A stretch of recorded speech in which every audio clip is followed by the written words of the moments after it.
భూయో భూయో నమామ్యహం. హరి ఓం. పరమేశ్వర స్వరూపమైన సభకి నమస్కారం. సనాతన ధర్మంలో ఒక విచిత్రమైనటువంటి లక్షణం ఉన్నది. మీరు జాగ్రత్తగా పరిశీలిస్తే పరమేశ్వరుడు అందరికీ తండ్రి. ఏదో మంచి వాళ్ళకి మాత్రమే నేను తండ్రి, దుష్టశక్తులకు రాక్షసులకు నేను తండ్రిని కాను అన్నమాట ఉండదు. కర్మ ఫలితాన్ని ఇచ్చేటప్పుడు భయంకరమైనటువంటి విషయాలు, దుఃఖంతో కూడుకున్నటువంటి విషయాన్ని కూడా ఫలితంగా ఇచ్చేవాడు కూడా పరమేశ్వరుడే. దుఃఖపడవలసినటువంటి విషయం జీవితంలో తటస్థించినప్పుడు భయం కలుగుతుంది. కాబట్టి ఇప్పుడు భయానికి కారకుడు ఎవరు అంటే భగవంతుడే. మళ్ళీ ఆ భయాన్ని తీయగలిగిన వాడు కూడా భగవంతుడే. అందుకే విష్ణు సహస్రనామ స్తోత్రంలో భయకృత్ భయనాశన. భయం ఎందుకు పెడతాడు? అది ఆయన లక్షణం కాదు. ఒక తండ్రి పిల్లల్ని ఎందుకు భయపెడతాడు ఇలా వేలు చూపించి? వాడు బాగుపడాలని. భగవంతుడు ఎందుకు ఇలా వేలు చూపించి భయపెడతాడు? ఎందుకు దుఃఖాన్ని కల్పిస్తాడు? కాలోహి బలవాన్ కర్త సతతం సుఖదుఃఖయోహో నరాణం పరతంత్రాణం పుణ్యపాపానుయోగత అంటాడు వ్యాసుడు దేవీ భాగవతంలో. నరుడు పరతంత్రుడు. చేసినటువంటి పాపాన్ని పుణ్యాన్ని దృష్టిలో పెట్టుకుని పరమేశ్వరుడు చేసిన పాపకర్మకి దుఃఖాన్ని, పుణ్యకర్మకి సుఖాన్ని ఫలితంగా ఇస్తూ ఉంటాడు. కర్మత జడం అంటారు భగవాన్ రమణులు. కర్మ కాదు ఫలితాన్ని ఇచ్చేది, కర్మ యొక్క ఫలితాన్ని పరమేశ్వరుడు ఇస్తాడు. అదే పరమేశ్వరుడు కర్మ ఫలితాన్ని తగ్గించేయగలడు, కర్మ ఫలితాన్ని పూర్తిగా తోసిరాజనగలడు. అందుకే ఆయన ఈశ్వరుడు అయ్యాడు. అటువంటి భగవంతుడు అందరికీ తండ్రి, సమస్త ప్రాణులకు తండ్రి. అందుకే మీరు జాగ్రత్తగా గమనిస్తే భూతప్రేత పిశాచములు కూడా ఎవరి చుట్టూ ఉంటాయి అంటే శంకరుడి చుట్టూనే ఉంటాయి. ఒక తండ్రికి 5 కొడుకులు ఉంటే ఒక ఆయన ఐఏఎస్, ఒక ఆయన ఐపీఎస్, ఒక ఆయన ఐఎఫ్ఎస్, ఒక ఆయన ఎంఎస్ చదివినా 5వ వాడు జేబు దొంగ అనుకోండి. వాడు జేబు దొంగ కాబట్టి నా కొడుకు కాదు అని తండ్రి అనడు, వాడు మారాలి అని కోరుకుంటాడు. భగవంతుడు కూడా అంతే. చిట్ట చివరికి ఒక వ్యక్తిని సంహరించవలసి వస్తే అందులో కూడా కారుణ్యం ఉంటుంది. అందుకే ఈశ్వరుడు ఎవరు అంటే రాశీభూతమైనటువంటి దయ. భగవత్తత్వాన్ని చెప్పాలి అంటే మళ్ళీ భగవంతుడే అయిన శంకర భగవత్పాదులే చెప్పాలి. ఎందుకని కైలాస శంకరుడే కాలడి శంకరుడిగా వచ్చారు. కారుణ్యామృతవర్షిణం ఘన విపద్గ్రీష్మచ్చిదాకర్మఠం విద్యాసస్య ఫలోదయాయ సుమనః సంసేవ్యమిచ్ఛాకృతిం రుచన్ భక్త మయూరమద్రినిలయం చించజ్జటామండలం శంభో వంచతి నీలకందర సదాత్వం మే మనశ్చాతక అంటారు. కారుణ్యామృతవర్షిణం, ఎప్పుడూ కరుణ అనే అమృతాన్ని వర్షిస్తూ ఉంటాడు. పరమదయతో కూడుకున్నవాడు. వాడు ఇంకా శరీరంతో ఉంటే పాపాలు చేసుకోవడం, లోకాన్ని పాడు చేయడం తప్ప ఉపయోగం లేదన్ననాడు ఆ జీవుణ్ణి శరీరంలోంచి విడిపించేస్తాడు. ఇక చిట్ట చివరి ప్రయత్నం అది. మార్చడానికే ప్రయత్నిస్తాడు. అదే రామాయణం. అందుకే అన్ని మాటలు కబురు చేశాడు, అన్ని మాటలు తాను మంచి మాటలు చెప్పాడు. అయినా వినక మూర్ఖత్వంతో నిలబడితే అప్పుడు మాత్రమే కంఠాలు ఉత్తరించాడు. అందుకే రాశీభూతమైనటువంటి దయ ఈశ్వరుడిది. అందుకే పాపానికి ఫలితాన్ని ఇవ్వడంలో కూడా దయ ఉన్నది. ఇక అటువంటి పాపం జోలికి వెళ్లకుండా ఉంటాడు, అటువంటి తప్పు చేయకుండా ఉంటాడు. అలాగే తండ్రి స్థానంలో ఉన్నప్పుడు లోకంలో ఉన్న సమస్త ప్రాణులకు ఆయనే తండ్రి, సమస్త ప్రాణులకు ఆవిడే తల్లి. ఆ బ్రహ్మకీట జనని ఆవిడే. భూతప్రేత పిశాచములతో కలిపి సమస్త ప్రాణులకు ఆయనే తండ్రి. శివ కేశవ 2 ఉండవు, ఉన్నది ఒకటే పదార్థం. మాధవుడు ఉమాధవుడు అంతే. అయినప్పుడు శ్రీ మహావిష్ణువు యొక్క విశేషాన్ని మీరు పరిశీలిస్తే అసలు మొట్టమొదట ఈ సృష్టి ప్రారంభంలో ఆయన నాభికమలంలోంచి బ్రహ్మగారు బయటికి వచ్చేటప్పటికే మధుకైటబులన్న రాక్షసులు కూడా వచ్చారు. వాళ్ళు ఎక్కడి నుంచి వచ్చారు? బ్రహ్మగారు నాభికమలంలోంచి వచ్చారు.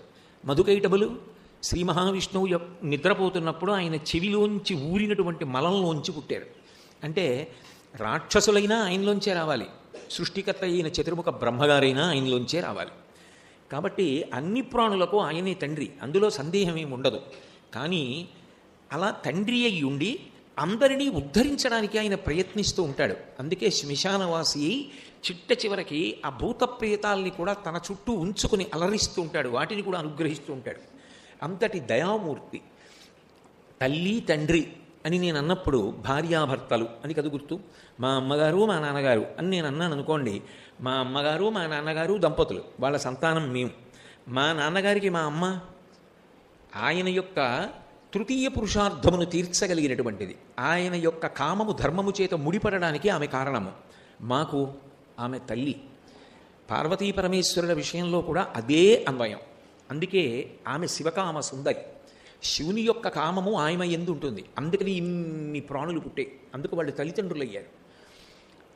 ఆమె మన విషయానికి వచ్చేటప్పటికీ అఖిలాండేశ్వరి, మనందరికీ తల్లి.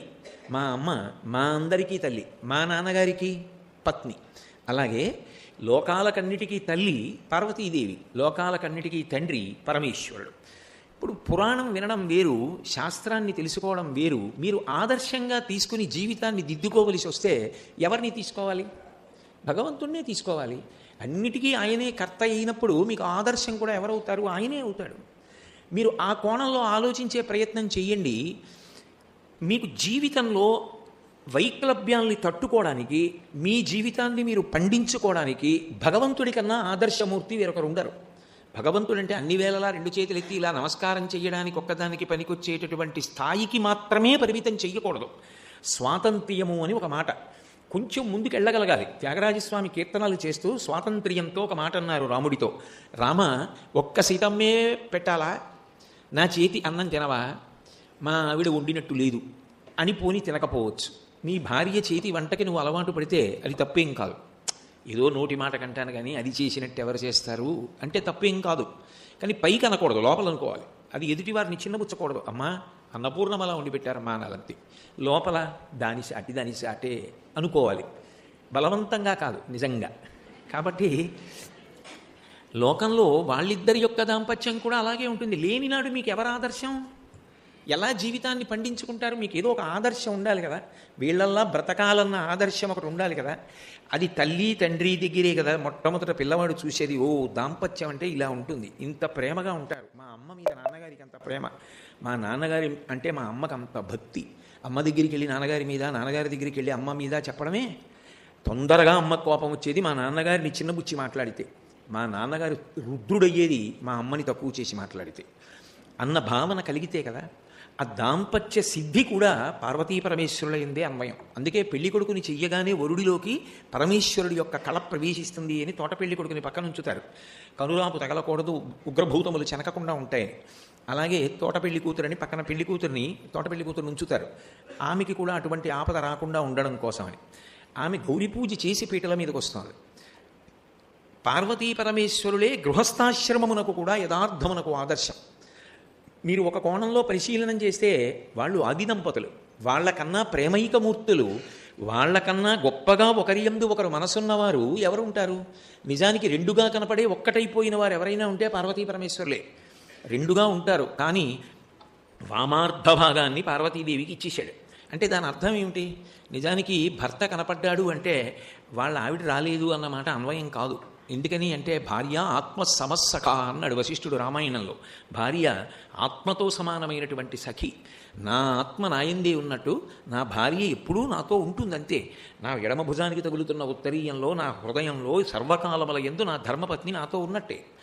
అయినప్పుడు దాంపత్యం అనేటటువంటి దానికి లోకంలో మొదటి ఆదర్శం కూడా పార్వతీ పరమేశ్వరులే. మీరు చూడండి, లోకంలో సర్వసాధారణంగా ఏ పతి అయినా తనకున్నంతలో, తన ఆర్జనలో ఒక అపురూపమైనటువంటి విషయాన్ని తీసుకొచ్చి భార్యకి బహూకరించాలి అని అనుకుంటాడు.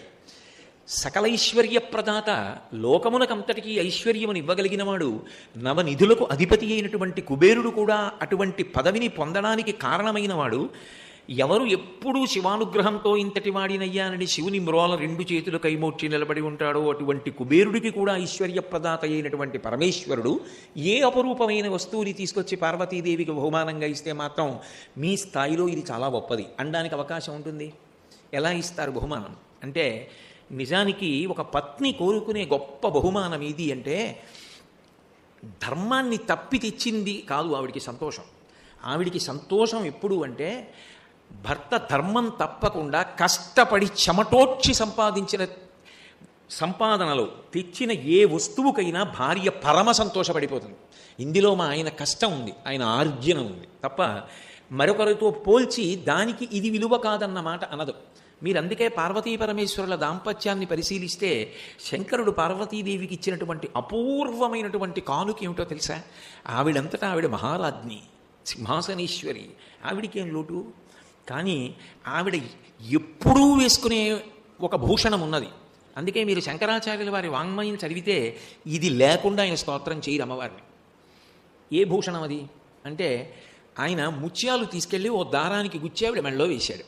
ఎక్కడ ముత్యాలు అంటే ఎక్కడో దుకాణంలో కొని తెచ్చినవి కావు. ఏనుగు కుంభస్థలంలో ముత్యాలు ఉంటాయి అని, ముత్యాలు ఉండే ప్రదేశాల్లో ఏనుగు కుంభస్థలాన్ని కూడా చెప్పారు.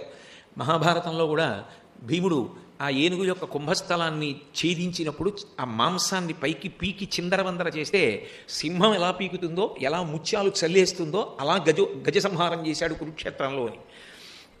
ఆయన ఏ ఏనుగుని చంపాడు? సామాన్యమైన ఏనుగు కాదు, యావత్ భారతదేశాన్ని అతలాకుతలం చేసేసింది ఒక ఏనుగు. గజాసుర సంహారం. గజాసురుడు అన్న రాక్షసుడు అంత భీభత్సం చేశాడు. అటువంటి గజాసురుడితో యుద్ధం చేసి త్రిశూలానికి గుచ్చి ఎగరేశాడు కాశీపట్టణంలో. ఎగరేసి గజాసుర సంహారం చేశాడు. ఆ సంహారం చేసినప్పుడు ఆ కుంభస్థలాన్ని చీల్చి అందులోంచి తీశాడు ముత్యాలు. అప్పుడు అడిగాడు గజాసురుడు, నా ఒడలి చర్మము నీ స్కంధమునందు బాయక నుండుగాక, దుర్గంధము లేక చినుందక కాఠిన్యమునందక, ఆ కైలాసమునందు కందర కాళము ఓలే ఈ వరమే వరించదన్ అన్నాడు. ఎలాగైతే వాసుకి మొదలైన వాళ్ళు ఆ కైలాస పర్వతం మీద ఎప్పుడూ ఉంటారో అలాగే నువ్వు నా చర్మాన్ని ఒలిచినప్పుడు అది కూడా దుర్గంధం లేకుండా, చిరిగిపోకుండా, కర్కశము కాకుండా ఎన్నాళ్ళైనా అలాగే ఉండాలి, నువ్వు కట్టుకోవాలన్నాడు. ఇంతల్లరి చేసిన వాడు చచ్చిపోయే ముందు అడిగితే కోరిక తీర్చాడు. కారుణ్యామృత వర్షీణం. అందుకు కట్టుకుంటాడు. కృత్తివాసేశ్వరుడని కాశీలో ఉంది లింగం ఇప్పటికీ. ఏనుగు చర్మం కట్టుకుంటాడు. అలాగే ఆ ఏనుగు కుంభస్థలంలో చెల్లాచెదరైపోయినటువంటి ముత్యములను తీసి దండగుచ్చి తెచ్చి పార్వతీదేవికి ఇచ్చాడు. అందుకే మీరు శంకర భగవత్పాదుల వాంగ్మయం పరిశీలించండి. ఏది చెప్పినా చెప్పకపోయినా చంద్రహారాలు అటువంటివి ఏవీ చెప్పరు శంకరాచార్యుల వారు. కానీ ఎక్కడ చెప్పినా అమ్మవారి మెడలో ఉన్నటువంటి ముత్యాలహారాన్ని తప్పకుండా చెప్తారు. మీరు ఏ స్తోత్రమైనా చూడండి, మీనాక్షి స్తోత్రం చూడండి, భ్రమరాంబా స్తోత్రం చూడండి, ఏది చూడండి, శంకరుల వాంగ్మయంలో ఈ ముత్యాల స్పర్శ లేకుండా ఉండదు అమ్మవారికి సంబంధించి. ఎందుకో తెలుసా? కారణం ఏమిటంటే శంకరుడు తలుచుకుంటే ఎంత బంగారంతోనైనా జయించగలడు, ఎన్ని వజ్రాలతోనైనా జయించగలడు. వజ్రాలన్నీ ఎక్కడ ఉంటాయి? బంగారం ఎక్కడ ఉంటుంది? భూమిలో ఉంటుంది. ఈ పృథివీ ఎవరు? ఆయనే. కాంచీపురంలో పృథివీలింగంగా లేడు. అయినప్పుడు ఇందులో ఉన్న ఐశ్వర్యాన్ని తీసి భార్యకి గొలుసు చేస్తే పెద్ద గొప్పే ఉంది. లోకాలను పాడు చేస్తున్న గజాసురుణ్ణి సంహరించి గజాసుర కుంభస్థలమునందున్న ముత్యములను తీసి దండగుచ్చి భార్య మెడలో వేశాడు. దానికి ఆవిడ పొంగిపోయింది. అందుకే ఇప్పటికీ ముత్యాలహారం వేస్తే పొంగిపోతుంది. ఇది మా ఆయనిచ్చిన కానుక మా అబ్బాయి తెచ్చి వేశాడని. అంటే దాంపత్యంలో ఎవరు ఆదర్శం? భర్త ఎంత కానుక తెచ్చాడు కాదు, ఎంత కష్టపడి తెచ్చాడన్నది భార్య చూస్తుంది. ఆయన స్థాయిలో ఆయన ఎంత కష్టపడి దాచి తెచ్చి నాకు ఈ బహుమానం ఇచ్చారు, అది ఆవిడికి సంతోషం. అది దాంపత్యం అంటే. ఇక భర్త భార్యని సంతోషపెట్టడానికి ప్రయత్నిస్తాడు. భార్య భర్తని ఎంత సంతోషపెడుతుంది అంటే అనుగమిస్తుంది. ఆ అనుగమించడంలో కూడా మామూలుగా ఉండదు. ఏదో ఒక్క మాట చెప్పి వదలలేదు వ్యాసుల వారు లలితా సహస్రం చెప్పినప్పుడు. అమ్మవారు శంకరుణ్ణి ఎంత అనుగమిస్తుంది, ఎంత పాతివ్రత్యంతో ఉంటుంది, శంకరుడి మనసు ఎంత వశం చేసుకుంది అన్నది చెప్పవలసి వస్తే ఒక్క మాట అని ఊరుకోకుండా మార్చి మార్చి మార్చి మార్చి ఎన్ని నామాల కిందో ఇచ్చారు. అసలు ప్రారంభం చేస్తూనే మందస్మిత ప్రభాపూరమజ్జత్కామీశమానస, మహాకామేశ్వరుడు యొక్క మనసుని ముంచేస్తుంది తన ప్రేమ చేత. కాబట్టి మందస్మిత ప్రభాపూరమజ్జత్కామీశమానస కామీశబద్ధమాంగల్య సూత్రశోభిత కంధర, ఎన్నైనా ఉండొచ్చు ఆవిడ మెడలో. కానీ మహాకామేశ్వరుడు ఆవిడ మెడలో కట్టినటువంటి మంగళసూత్రాన్ని చూసుకుని మురిసిపోతుంటాడు. అది ఆవిడికి పెద్ద ఆభరణం. కామీశబద్ధమాంగల్య సూత్రశోభిత కంధర కామీశజ్ఞాత సౌభాగ్యమర్దవూరుద్వయాన్విత కామేశ్వర ముఖాలోక కల్పిత శ్రీగణేశ్వర శివ స్వాధీనవల్లభ సదా శివ పతివ్రత శంభుమోహిని సువాసిని సువాసిన్యర్చన ప్రీత శివశక్తైక్యరూపిణి. ఇవన్నీ ఎన్ని మాటలు ఒకసారి మాట్లాడుతూ అత్యంత గంభీరమైన మాట ఒకటి అన్నారు. ఆ మాటలో అన్నారు ఆయన, ఆవిడ స్వాధీన వల్లభ, భర్తని స్వాధీనం చేసుకుందన్నారు. అది మామూలుగా వింటే అయ్య బాబోయ్ అంత దారుణమే అనిపిస్తుంది. అది భర్తని స్వాధీనం చేసుకోవడం ఏమిటి? స్వాధీనం చేసుకోవడం అంటే ఆవిడ జవ దాటి ఆయన ఏమీ చేయడానికి వీల్లేదు, అంత స్వాధీనం చేసుకున్నారు. అయితే స్వాధీనం చేసుకున్నది భయపెట్టి కాదు, అనుగమించి. దానికి చెప్పకుండా చేయడమే అని చెప్పకుండా ఉండలేక చెప్తాట శంకరుడు. ఆమె దిద్దవలసిన చోట దిద్దుతుంది, ఒప్పుకోవలసిన చోట ఒప్పుకుంటుంది. అందుకే శంకరాచార్యుల వారి సౌందర్యలహరి ఒక అద్భుతం. ఆయన ముందు శ్లోకాలన్నీ అమ్మవారి వైభవం అంతా చెప్పేశారు సౌందర్యలహరిలో. చిట్ట చివరం ఒక గంభీరమైనటువంటి మాట అన్నారు. గిరామాహుర్దేవి గృహిణీ మగమవిదో హరీహి పత్నీం పద్మాం హర సహచరీ మద్రినిలయాం తురీయాకాపిత్వం దురధిగనిసీమ మహిమ మహామాయా విశ్వం భ్రమయసి పరబ్రహ్మ మహిషి అన్నారు. ఇన్ని మీరు చెప్పండి, ఆవిడ ఎంత గొప్పదని మీరు చెప్పండి, ఆవిడ ఇష్టపడేది మాత్రం ఏమిటంటేట ఆయన ఇల్లాలు అంటేనే సంతోషిస్తుంది. అందుకని పరబ్రహ్మ మహిషి, ఆమె ఎవరు అంటే పరబ్రహ్మమునకు మహిషి, పట్టపురాణి అన్నారు. అది ఆమె పాతివ్రత్యం. ఆయనని అనుగమించి ఆయన ఆవిడని సంప్రదించకుండా చెయ్యలేని ప్రేమ చేత ఆయన హృదయాన్ని గెలుచుకుంది. అది దాంపత్యం. ఆ ప్రేమ పండడం దాంపత్యం తప్ప దానికి తెలియనివ్వకండే అన్న మాట దాంపత్యంలోకి రాకూడదు.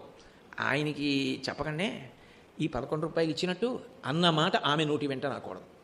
ఇద్దరు కానీ ఒక్కటే హృదయము కావాలి. నిజానికి ఆయన మనసు ఎందు ఉండాలి, ఆమె ఆయన మనస్సులో ఉండాలి, ఆయన ఆమె మనసులో ఉండాలి. ఇద్దరూ ఎప్పుడూ అలా ఉన్నదే దాంపత్య సిద్ధి. దానికి పార్వతీ పరమేశ్వరుల కన్నా గొప్ప తార్కాణం లోకంలో ఎక్కడుంటుంది? శంకరాచార్యులు వారు సౌందర్యలహరి చేస్తూ ఒక అద్భుతమైన శ్లోకం, అంటే వారు ఏది చేసిన అద్భుతం, నేనే ఉండలేక అలా అంటుంటాను, ఒక అద్భుతం అంటుంటాను అంతే, ఆయన ఏం చెప్పినా అద్భుతమే. నవరసాలు శరీరంలో ఏ అవయవంలోనూ కూడా ప్రతిబింబించవు, ఒక్క కళ్ళల్లోనే తెలుస్తాయి నవరసాలు.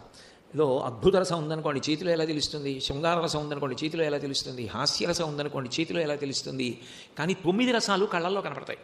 శివే శృంగారార్ద్ర తదితర జనే కుత్సనపర సరోషా గంగాయాం గిరిశచరితే విస్మయవతి హరాహిభ్యోభీత సరసిరుహ సౌభాగ్యజననీం సఖీషు స్మేరాతే మయి జనని దృష్టి సకరుణ అంటారు. శివే శృంగారార్ద్ర, ఆర్ద్ర అంటే తడి. ఆమె కళ్ళుట శృంగారరసంతో నిండిపోయి ఉంటాయిట. ఎప్పుడు శివే ఆ శంకరుడి పేరెత్తేటప్పటికి ఆమె కళ్ళల్లో శృంగారరసం కనపడుతుందట. తదితరజని, ఆవిడ దగ్గరికి వెళ్ళినప్పుడు అమ్మా నీ బిడ్డనొచ్చాను అని నిలబడితే ఓ అని ఎంతో సంతోషంగా చూస్తుందట. నేను మగవాణ్ణి అని నిలబడితే ఆవిడ కళ్ళల్లో భీభత్సరసం కనపడుతుందట. ఆవిడ దృష్టిలో పురుషుడు శంకరుడు ఒక్కడే. అది ఆమె పాతివ్రత్యం. శివే శృంగారార్ధ్ర తదితరజనే కుత్సనపర సరోషా గంగాయాం. ఇదో చమత్కారం. ఎందుకని అంటే భరించాడు గంగని కాబట్టి భర్తృ శబ్దం అన్వయం, తాళి కట్టలేదుగా. అందుకని పక్కన కూర్చుని సరస్వతీదేవి విపంచాగాయంతి వివిధమపదానం పశుపతే, శంకరుడు చేసినటువంటి అద్భుత కృత్యములను గురించి వీణ మీద వాయిస్తూ నోటితో పాడుతుంటే పార్వతీదేవి మురిసిపోయి వింటుందిట మా ఆయన గొప్ప అని. నిజానికి ఆమె కాదు శక్తి స్వరూపం, ఆమె జైల మహిషాసురమర్దనం అవన్నీ. అయిన ఆమెకి తన గొప్ప వినడం కాదు సంతోషం, ఆయన గొప్ప వినడం సంతోషం. అది ఆమె గొప్పతనం.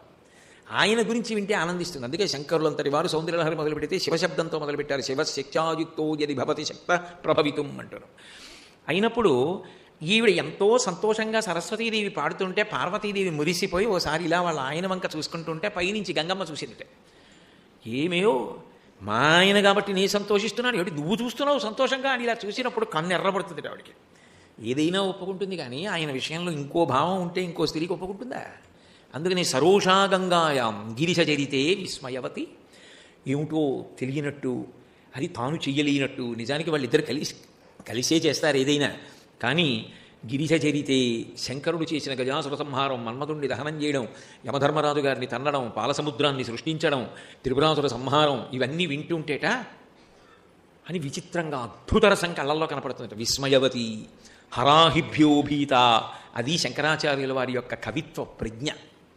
అమ్మవారు భయపడిందని చెప్పాలి, భయం కనపడాలి కళ్ళల్లో. ఎందుకు కనపడుతుంది? ఆవిడ ఆదిశక్తి, ఆవిడ ఎందుకు భయపడుతుంది? పైగా ఏదో మహిషాసురుడు వచ్చాడో ఇంకోటి వచ్చాడో లేకపోతే సీతమ్మగా ఉన్నప్పుడు రావణుడు వచ్చాడో ఏది చెప్పినా అంత అందంగా ఉండదు. ఆ అందం పోతుంది ఆ శ్లోకానికి. ఎంత చమత్కారం చేశారంటే ఎంత ఆదిశక్తి అయినా తన భర్తని పొగుడుతుంటే ఆ పరవశంలో ఒళ్ళు మరిచిపోయిందిట. ఒళ్ళు మరిచిపోయి మా ఆయన అని ఎడం పక్కకు ఉంటుంది కదా, కుడి పక్కన ఉంటాడు భర్త. సంతోషంగా ఆయన చెయ్యిలా పట్టుకుని వింటోందిట. ఆయనేమో చేతులకి పిల్లపాముల్ని పెట్టుకుంటాడు. ఓ పాము పాకి ఆవిడ చెయ్యి మీదకి ఎక్కిందిట. పాము అడుగున చల్లగా ఉంటుందిట. చల్లగా ఉన్న తగిలితే బహిర్ముఖులు అవుతారు ఎంత పరవశంలో ఉన్నా. అందుకని ఏదో చల్లగా తగులుతోంది ఏమిటని ఆవిడ ఆనందంలోంచి ఒక్క లిప్తకాలం పైకొచ్చి ఇలా చూసుకుంది ఏమిటి తగులుతోందని. పాము ఒకటి మీదకి ఎక్కుతోంది అందిటే. అప్పుడమ్మా నీ కళ్ళలో భయం కనపడింది అన్నారు శంకరాచార్య. హరాహిభ్యోభీత సరసిరుహ సౌభాగ్యజననీం. అమ్మవారి కళ్ళల్లో విజయరసం కనపడింది. ఏదో రాక్షసుల్ని చంపినప్పుడు అంటే అందం ఉండదు. అందుకని శంకరులు ఒక అద్భుతం చేశారు. అసలు లోకంలో ఎర్ర కలువలు ఎక్కడున్నాయమ్మా? ఉన్నది తెల్ల కలువ ఒకటే.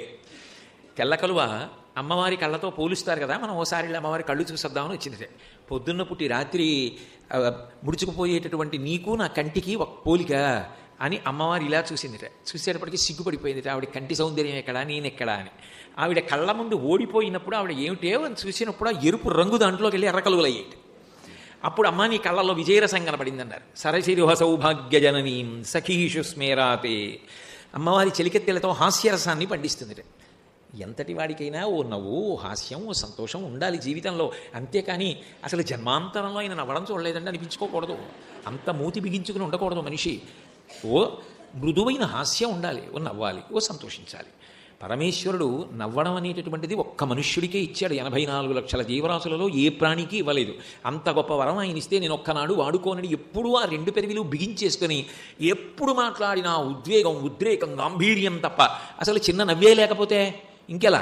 పోనీ మాట్లాడినప్పుడు వదిలేయండి, బయటైనా ఉండదు. ఎప్పుడైనా ఓ చిరునవ్వు, అసలు చిరునవ్వే లేకపోతే అలా ముఖం మీద అదో భయంకరమైన ముఖం, చిరునవ్వు లేని ముఖం.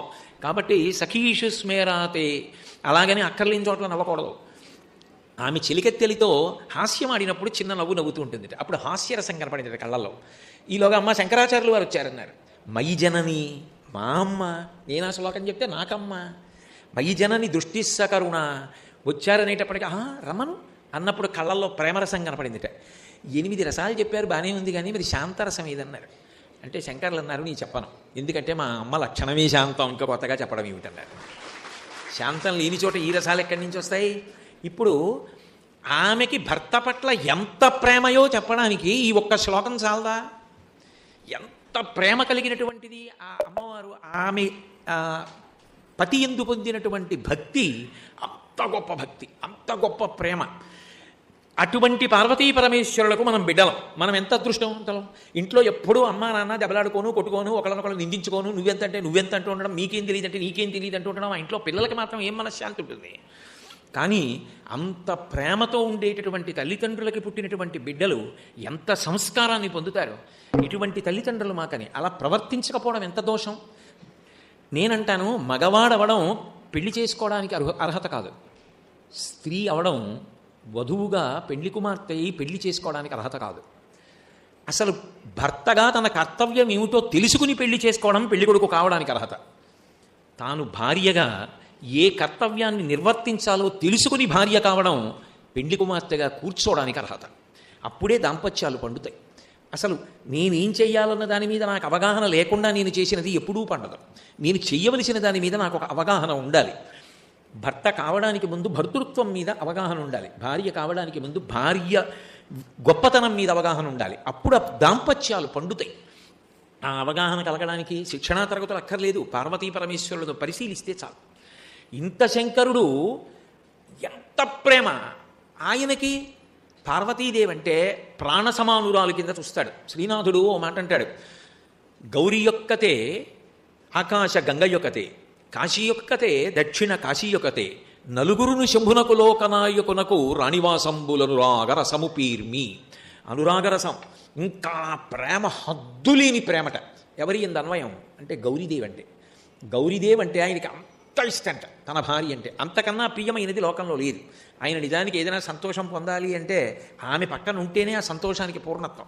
ఆమె పక్కన లేదనుకోండి, ఆయన సంతోషకరమైనది చూసినా ఆయన పూర్ణమైన సంతోషాన్ని పొందట. సీతారాముల దాంపత్యం గురించి చెప్తూ వాల్మీకి మహర్షి ఒక అద్భుతమైన మాట అంటారు. సీతస్థు రామాయా సహితం విజహార బహూనృతూన్ మనస్వీ తద్గతస్తస్య నిత్యం హృది సమర్పిత అంటారు. పౌర్ణమి చంద్రుడిని చూడడానికి రాముడికి ఇష్టం. పెళ్లికి ముందు ఒక్కడే అంతఃపురంలో గవాక్షంలోకి వచ్చి పౌర్ణమి చంద్రుడిని చూసి మురిసిపోయేవాట. పెళ్ళయిన తర్వాత పౌర్ణమి చంద్రుడిని ఒక్కడే చూడవలసి వస్తే ఏమిటో అంత నిండుగా అంత అందంగా అనిపించేది కాదుట. పక్కన సీతమ్మ కూడా కూర్చుంటే పౌర్ణమి చంద్రుడిని చూసిన అందం బాగా ఉండేదిట మనస్సులో. అది దాంపత్యం. అది లేదు, వద్దులేండి ఈసారికి ఎక్కడికి వెళ్ళను అన్నాడు అనుకోండి, అది వేరు. అది ఉంది, ఏది చేసిన ఆనందం. మహానుభావుడు ఆధునిక కవుల్లో విశ్వనాథ సత్యనారాయణ గారు 1000 పడగల్లో దాంపత్యాన్ని పండించి చూపించారు. కాబట్టి అది శంకరుడి యొక్క ప్రేమ, అది అమ్మవారి యొక్క ప్రేమ. చివరికి ఇద్దరి మనసులు ఎంత గొప్పగా కలిసిపోయాయి అంటే, మూకశంకరులు అయితే అసలు లోకంలో ఎవరికి అటువంటి ఊహొస్తుందని కానీ అటువంటి శ్లోకం చెయ్యగలరని కానీ నేను అనుకోవట్లేదు. అంత గొప్ప శ్లోకం చేశారు. అమ్మవారి అనుగ్రహంతో చేసిందేగా, కామాక్షి పరదేవత అనుగ్రహంతో చేసిన శ్లోకం అది. అందులో ఆయన అమ్మవారి గురించి ఒక మాట అంటారు. అశ్రాంతం పరతంత్రిత పశుపతి త్వన్మందహాసాంకురై శ్రీకామాక్షి తదీయ వర్ణ సమతా సంగేన శంకామహే ఇందుం నాకధునీంచ శేఖరయతే మాలాంచ దత్తేన వై వైకుంఠైరవకుంఠనంచ కురుతేర్ధుళీచయుర్భాస్మనై. ఎన్నాళ్ళైందో నేను మూకపంచశరి చెప్పి, ఇక్కడే చెప్పా ఒకసారి.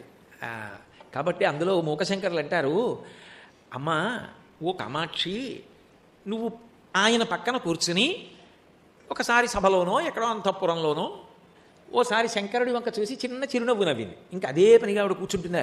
ఆవిడ ఆయనకి భోజనం ఉండదు, ఉండకపోతే ఆయన దగ్గర లక్షణం ఉంది, పక్కింటికి వెళ్ళి భవతి భిక్షాంతి అంటాడు ఆయన. అందుకని ముందు అన్నం పెట్టేయాలి. అది వర్ణించారు ఆయన ఒక చోట, తాంబూల శ్లోకంలో వర్ణించారు ఈ విషయాలు. కాబట్టి ఆవిడేదో అన్నపూర్ణమ్మ అందరికీ అన్నం పెట్టదు పిల్లలకి, ఆవిడ వంట చేయడానికి వెళ్ళింది లోపలికి. ఈయన ఒక్కడే కూర్చున్నాడు. భార్య చిరునవ్వు గుర్తొస్తోంది, పక్కన లేదు, ఏదో పని మీద వెళ్ళింది లోపలికి. ఆ చిరునవ్వు గుర్తొచ్చి ఏం చేశాడంటేట, శ్రీకామాక్షి తదీయ వర్ణ సమతా సంగేన శంకామహే. అమ్మ నాకు అనుమానంగా ఉంది. ఏమిటి అనుమానం అంటే, నీ చిరునవ్వు చిన్నది, చిరునవ్వు అంటే పక్కపక్క ఇంత నోరు తెరవరగా చిన్న నవ్వు, చిన్ని నవ్వు అంత తెల్లగా అంటే అంత పవిత్రంగా అంత శుద్ధంగా, శుచిస్మిత అంటారు రామాయణంలో వాల్మీకి మహర్షి. అలా శుద్ధమైన నవ్వు నవ్వావు, చిన్న చిరునవ్వు నవ్వావు. ఆ నవ్వులో నీకు ఆయన మీద ఉన్న ప్రేమంతా కనపడింది. అటువంటి నవ్వు నవ్వావు. నువ్వు పక్కన ఉండకుండా అలా లోపలికెడితే ఆయన ఉండలేకపోయాడు. ఆ చిరునవ్వు కాంతులు, చిరునవ్వు తెలుపు, చిరునవ్వు పవిత్రత ఆయనకి జ్ఞాపకానికి వచ్చి, అంత గొప్ప చిరునవ్వుకి ప్రత్యామ్నాయంగా అలాంటిది ఏమైనా దొరుకుతుందా అందాక అని ఆలోచించాట. ఆలోచించి అశ్రాంతం పరతంత్రిత పశుపతి స్త్వన్మందహాసాంకురై అంకురై హాసాంకురై, చిన్ని నవ్వు. ఆ మందహాసానికి వశుడైపోయి పరతంత్రుడైపోయి విడిచి ఉండలేక ఇందుం అందుకు చంద్రవంక పెట్టుకున్నట్ట. అదేదో పూర్ణచంద్రుడు కాదుగా, శుక్లపక్ష తదియనాటి చంద్రరేఖ. ఆ చంద్రరేఖ కనపడకుండా ఉంటుంది, ప్రయత్నపూర్వకంగా చూస్తే తప్ప కనపడదు. అవ్యక్తరేఖామివ చంద్రరేఖాం పంసుప్రసిద్ధామివ హేమరేఖాం క్షతప్రరూఢామివ బాణరేఖాం వాయుప్రభిన్నామివ మేఘరేఖాం అంటారు వాల్మీకి మహర్షి రామాయణంలో. అవ్యక్తరేఖామివ చంద్రరేఖాం, ఎంతో పట్టుదలగా చూస్తే కానీ కనపడదు, అలా ఉంటుంది. చిరునవ్వు కూడా అంతే, దగ్గర నుండి చూస్తే స్ఫుటంగా కనపడుతుంది. అందుకని తదియనాటి చంద్రరేఖను తెచ్చి కప్పులో పెట్టుకున్నట్ట. అది అసలు కారణం, చంద్రమౌళి అనిపించుకోవడానికి. పెట్టుకుని మా ఆవిడ చిరునవ్వు ఎక్కడా, ఈ చంద్రవంక ఎక్కడా, సరిపోలేదనుకున్నట్టు. ఇందుం నాకధునీంచ, గంగని తల్లో పట్టేట. అంత గొప్ప గంగ కదా, అంత తెల్లగా ఉంటుంది కదా, అంత పవిత్రం కదా, ఆ గంగని పెడతాను. అప్పుడు మా ఆవిడ చిరునవ్వుతో సమానంగా ఉంటుందేమో, పవిత్రతలో, తెలుపులో, కాంతిలోని పట్టి గంగాధరుడయ్యట. మళ్ళీ అనుకున్నట్ట, అబ్బే ఇంత గంగాధరుడని గంగని పట్టాను కానీ మా ఆవిడ చిరునవ్వులో ఉన్న కాంతి, తెలుపు, పవిత్రత ఈ గంగలో నాకు కనపట్టలేదన్నట్టు. ఎందుకంటే అహంకరించింది పడుతున్నప్పుడు. అందుకని అబ్బే కుదరదని మళ్ళీ గంగ విషయంలో కూడా తృప్తి పడలేదట. మరి ఇంకేం చేయాలి అని ఆలోచించాట. మాలాంచదత్తేన వై, పువ్వుల్లో చిన్న పువ్వు చిరునవ్వులా ఉంటుంది కదా, అందుకని తుమ్మి పువ్వులు తెచ్చుకొని దండ కట్టుకుని మెళ్ళ వేసుకున్నట్ట. అసలు తుమ్మి పువ్వు దండ కట్టడం ఎంత కష్టం, అదేమన్నా మల్లె పువ్వు తొడి ఉంటుందా? తుమ్మి పువ్వుకి దండ కట్టడం అంటే ఎంత కష్టం. తుమ్మి పువ్వు అందులోనూ ఇంత లావు దండ కట్టారనుకోండి, వాళ్ళకి పౌర సన్మానం చేయాలి. అంత దండ కట్టుకుని మెళ్ళ వేసుకున్నట్టు. ఆ తుమ్మి పువ్వుల వంక చూసి మా ఆవిడ చిరునవ్వులా ఉందా అనుకున్నట్ట. ఇది మా ఆవిడ చిరునవ్వుకు సరిపోదు అనుకున్నట్ట. ఇంకేం చేయాలి, ఆయనకి చిరాక వేసిందట, దాని నవ్వుతో సమానంగా ఇంకేం లేదనుకున్నట్ట. అనుకుని ధూళీ చయుర్భాస్మనై, ఒళ్ళంతా తెల్లగా ఉంటుంది, పవిత్రమని విభూతి రాసేసుకున్నట్ట. అదిట కారణం అసలు. రాసేసుకుని ఇప్పుడు మా ఆవిడ చిరునవ్వులో ఉందా, ఎక్కడ చూసినా తెల్లగా కనపడుతోందా అని చూసుకుని అబ్బే ఇది కూడా సరిపోదు అనుకున్నట్టు. అమ్మ పరమేశ్వరుడును ఒక్క చిరునవ్వు నవ్వితే ఆ చిరునవ్వుకి అంత సంతోషపడిపోతాడు. ఆయన మనసుని వశం చేసుకున్నావమ్మా, ఆయన మనసు నిండా నిండిపోయావు నువ్వు. నీ మనసులో ఆయన ఉన్నాడు, ఆయన మనసులో నువ్వు ఉన్నావు. అది దాంపత్యం అంటే. అందుకే పంచసామ్యములని చెప్తారు. మీకు ఇంకెక్కడా కనపడదు ఇది. ఇది ఒక్క పార్వతీ పరమేశ్వరుల విషయంలోనే కనపడుతుంది. 5 సామ్యములని, 5 ఒక్కలాగే ఉంటాయి పోలిక. అందులో మొదటిది నామము. వాళ్ళు పేరులో కూడా విడరు, ఒకటే పేరు ఉంటుంది. శివ శివా శివా అంటే పార్వతీదేవి, శివాని పార్వతి, హంస హంసిని, రుద్ర రుద్రాణి, భవ భవాని. పేర్లు కూడా ఇద్దరివి కలిసిపోయి ఉంటాయి. నామము చేత ఒక్కటై ఉంటారు, రూపము చేత ఒక్కటై ఉంటారు. మీరు చూశారో లేదో నాకు తెలీదు, మహాకామేశ్వర కామేశ్వరి చిత్రం ఉంటుంది. మీరు చాలాసేపు చూడాలి. ఎవరివి ఏ చేతులు, ఎవరి ముఖం ఇది, ఎవరు పాదాలు ఏవి మీరు పట్టుకోవాలి అంటే కనీసంలో కనీసం మీరు ఒక 20 నిమిషాలు తదేకంగా చూస్తే తప్ప మీరు పట్టుకోలేరు. ఇద్దరు ఒక్కలాగే ఉంటారు. కాళ్ళు, చేతులు, ఆయుధాలు, ఆఖరికి లలితాపరాభట్టారిక పట్టుకునేటటువంటి రాగస్వరూప పాచాఢ్య క్రోధాకారాంకుశోజ్వల మనోరూపేక్షుకోదండ పంచతన్మాత్ర సాయక అవే కామేశ్వరుడు కూడా పట్టుకుంటాడు. ఇద్దరు ఒకే రూపంతో ఉంటారు. ఒకప్పుడు మేము కాకినాడ అయ్యప్ప స్వామి దేవస్థానంలో దేవీ నవరాత్రుల్లో అది ఇచ్చి పూజ చేయించాం కూడా. అపూర్వమైనటువంటి చిత్రం. ఒక్కలా ఉంటారు ఇద్దరు. అందుకని రూపమునందు సామ్యము. అసలు ఎవరో మీరు పసిగట్టలేరు, ఒక్కలా ఉంటారు. అది నిజం కూడా. అమ్మవారి ఉపాసన చేసిన వాళ్ళు అమ్మవారి రూపాన్ని పొందేస్తారు. శివోపాసన చేసినవాడు శివస్వరూపాన్ని పొందుతాడు. అందుకే అటువంటి వాళ్ళని మీరు చూడగాని, అంటే శివోపాసన అంటే నేను చెప్పింది ప్రతి క్షణం జ్ఞాపకానికి వచ్చి ఆదర్శం కావడం. అది మనస్సులో అలా తిరుగుతుంటే భ్రమరకీటక న్యాయంలో ఏమైపోతుందంటే ఆయన్ని చూసేటప్పటికీ మీకు ఏదో శాంతి కలుగుతుంది. ఆ మాటలు వినాలనిపిస్తుంది. ఎందుకో తెలియదు. ఆయన ఉన్న ఇంటికి చాలామంది వెళుతూ ఉంటారు. ఆయన దగ్గరికి వెళితే చాలండి ఎంత ప్రశాంతంగా ఉంటుందో, చూడగానే నమస్కారం చేయకుండా ఉండలేము అంటారు. శివ అంటే మంగళం, శివ అంటే శోభనం, శివ అంటే శాంతి, శివ అంటే కళ్యాణం. ఆ గుణాలు వచ్చేస్తాయి. ఆ రూపంలో ఇతరులకు ప్రశాంతత పెంచి పెట్టగలిగిన స్థితి వచ్చేస్తుంది. చందోల్లో మీకు దగ్గరేగా తాడేపల్లి రాఘవనారాయణ శాస్త్రి గారు మడత కుర్చీలో, పెద్ద కొయ్య కుర్చీలో పడుకుంటే రాఘవనారాయణ శాస్త్రి గారిని చూడడానికి వచ్చినటువంటి వాళ్ళు, అమ్మ శాస్త్రి గారు ఇంట్లో ఉన్నారా అని అడిగితే ఆయన నేనే శాస్త్రినే అనేవారు. అయినా వాళ్ళకి స్త్రీ కంఠం వినపడేది. ఏమమ్మా నాతో హాస్యం ఆడతారు, శాస్త్రి గారు ఉంటే చెప్పండి అమ్మా ఒకసారి చూస్తామనేవారు. ఆయనలో స్త్రీ స్వరూపం కనపడేది, అమ్మవారు కనపడుతుండేది. ఉపాసన చేత ఆ స్థాయిని పొందారు పెద్దలు. అది ఉపాసన బలం అంటే. ఎక్కడో కాదు, ఇక్కడే. మహానుభావుడు కంచి కామకోటి పీఠాధిపత్యం వహించిన మహాపురుషులు అపరశంకరావతారులు చంద్రశేఖరేంద్ర సరస్వతి మహాస్వామి వారికి ప్రాణ సమానమయ్యారు ఆయన గృహస్థాశ్రమంలో. అంత ఉపాసన చేశారు, బాలాస్వరూపాన్ని పొందారు. కాబట్టి కామేశ్వర కామేశ్వరి ఒకే రూపంలో ఉంటారు ఇద్దరు. అది భార్యాభర్తలంటే. ఏదో ఇద్దరి ముఖాలు వేరువేరుగా ఉండొచ్చు, కానీ ఆయనలో ఆమె కనపడుతుంది, ఆమెలో ఆయన కనపడతాడు. అంటే దాని అర్థం ఏమిటో తెలుసా? ఆయన చేసే ప్రతి దాంట్లో ఆమెకి ప్రీతిపాత్రమైనది ఉంటుంది, ఆమె చేసే ప్రతి దాంట్లో ఆయనకి ప్రీతిపాత్రమైనదై ఉంటుంది. అది మనసులు కలవడం. అది కామేశ్వర కామేశ్వరి. ఇద్దరి నివాస స్థలం కూడా ఒకటే. దంపతులంటే ఒక ఇంట్లోనే కదా ఉంటారు, అంతేగాని 2 చోట్ల ఉండరు కదా. ఏదో ఆధునిక కాలంలో ఏదో ఉద్యోగాలు చేస్తున్నాను అంటే దాని గురించి కాదు నేను చెప్పే విషయం. సాధారణంగా దంపతులు అంటే ఒక ఇల్లే. పార్వతీ పరమేశ్వరులు కూడా అంతే. అందుకే ఇద్దరిది నివాస స్థానం ఏది అంటే సుధాసాగర మధ్యస్థ. సుధాసాగరంలో ఆ మేరు పర్వతం శృంగం మీద, అమృత సరస్సు మధ్యలో, కల్పవృక్షములతో కూడుకున్నటువంటి వనంలో, కదంబ వృక్షాల కింద మణిమయమైనటువంటి గృహంలో, చింతామణి గృహాంతస్థ, చింతామణులతో నిర్మింపబడినటువంటి గృహంలో ఇద్దరు ఉంటారు. ఇద్దరు ఏం చేస్తారు? ఒకే పని చేస్తారు. అది దాంపత్యం అంటే. సాధారణంగా పెళ్లికి ముందు ఆవిడ ఏదో చేస్తుంటుంది, ఆయన ఏదో చేస్తుంటాడు. పెళ్ళయిన తర్వాత ఇద్దరి మనసులు ఒకటైపోయి ఇద్దరు చేసే పనులు ఒక రకంగానే ఉంటాయి, ఒకే రకమైన పనులు చేస్తూ ఉంటారు. అందుకే ఆమె పంచకృత్యములు చేస్తుంది, శంకరుడు పంచకృత్యములు చేస్తాడు.